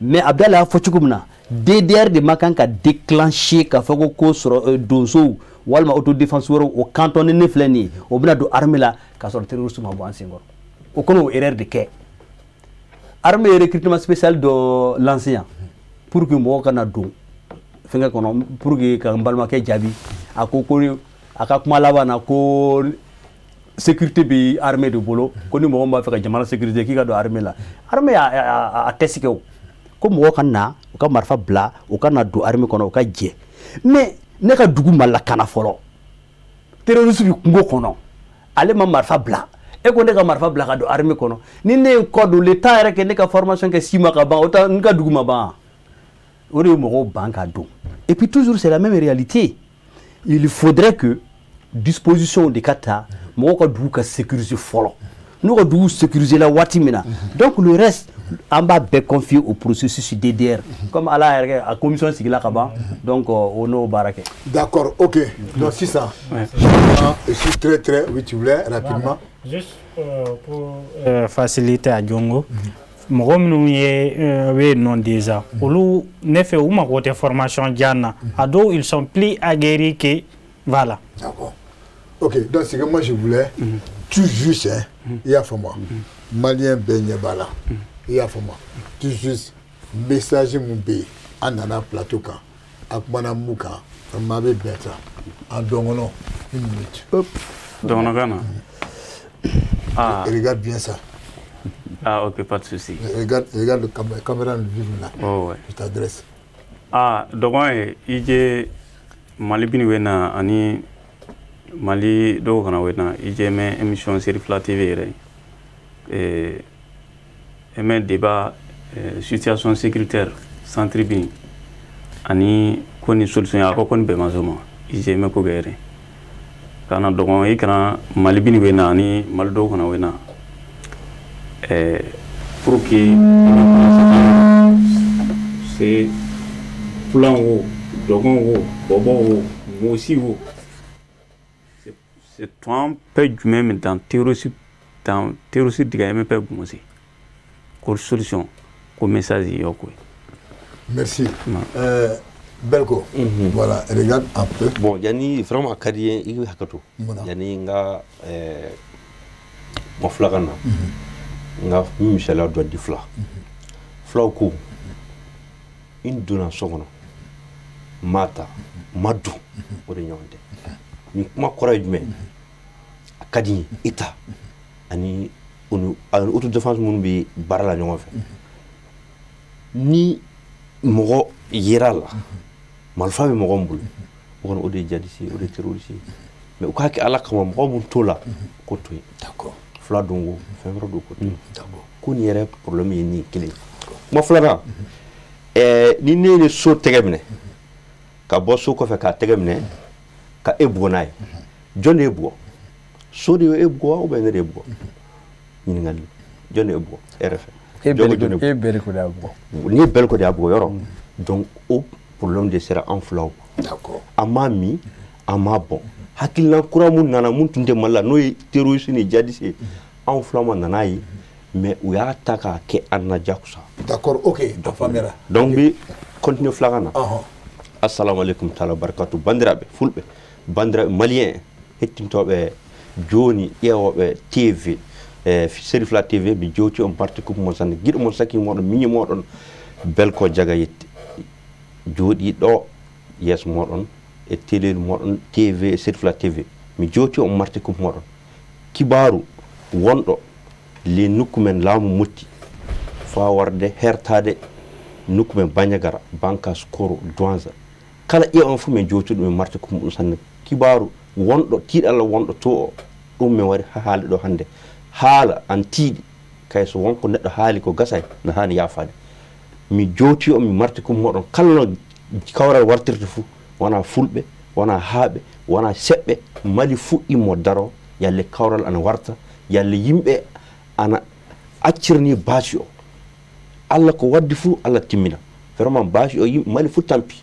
tiid alla wadi leedi ndi fu har nukmen to burden tampude donc min yaagi goto fu tinno wadda no watta fu yalle kawral ana warta hakkunde fulbe hakkunde haabe hakkunde fulbe hakkunde sebbe hakkunde singa maldi fu yalle jam e kawral e dewral e kal e yimbe nyaande yarda dawrda warta honno vraiment no wurno dum buri wodde ndina basi assalamu alaykum voilà assalamu alaykum sakiraabe fulbe fulfulde salmini kala hettodo série Fla TV fu min bi mon sakike mon Oumar Allah Mamadou na anditire Oumar Sow ko haajam wiide sakiraabe malien ana fulbe tan tinnoden no wartirten jan e leydi meɗen sabu so wi am leydi meɗen so torda won wala fu mo tordata so wana enen so bone won don enen yiyata so jam won don do enen yiyata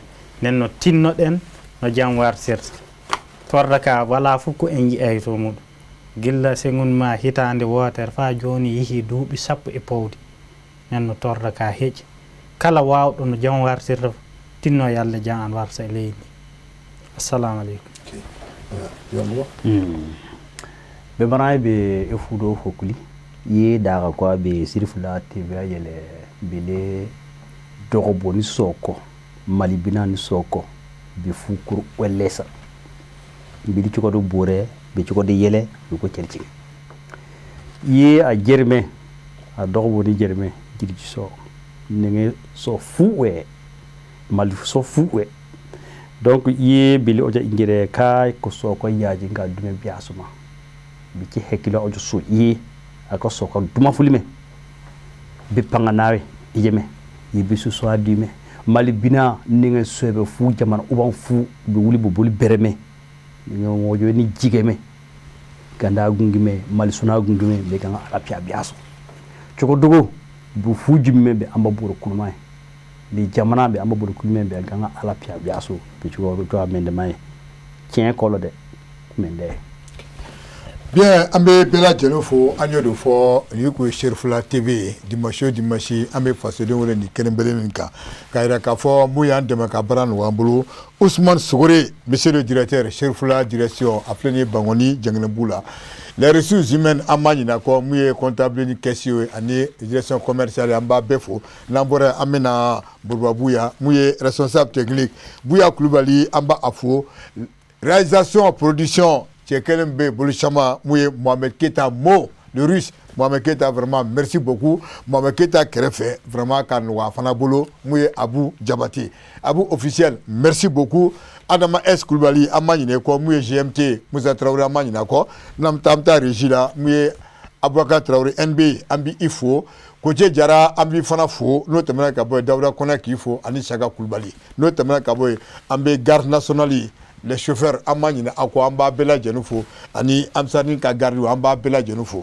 no temana ka bo muye anga musoro nymoy asa sempara ambifo amnata sempara tene ko diwar jamana kono go aidra boke amanyine ko pamina sumunu sotiba amanyine fanago madame Touré Janaba Kunate Mayambu amanyine ko muye Asetu Kulubali Sabalbugu no temana ka boy Mamadou Mouri Abidjan amba afo Mamadou Nama Keita le patriarche de Kangaba amanyine ko Baba Cham amanyine ko mufane Sam Djemay Sam Amadou Samake docteur Madame Diallo amanyine fana ko notamment ka la police de Zegwa et la police de Kadjana Abdou Karim Bagago Baga Bugoni police amanyine fo notamment ka bo Kayla ka fo muye njenyoy muye Abouaka Traoré Enfré anyo de fo ande vraiment banabala donc vraiment me do OK olko samasekana ame do OK andemsu alaka banaba peu vraiment ni alaka lafia dama ni alama yona dimanche wore ani enfré amna nyon soro ni kenenka vraiment ka moi mutcheni joy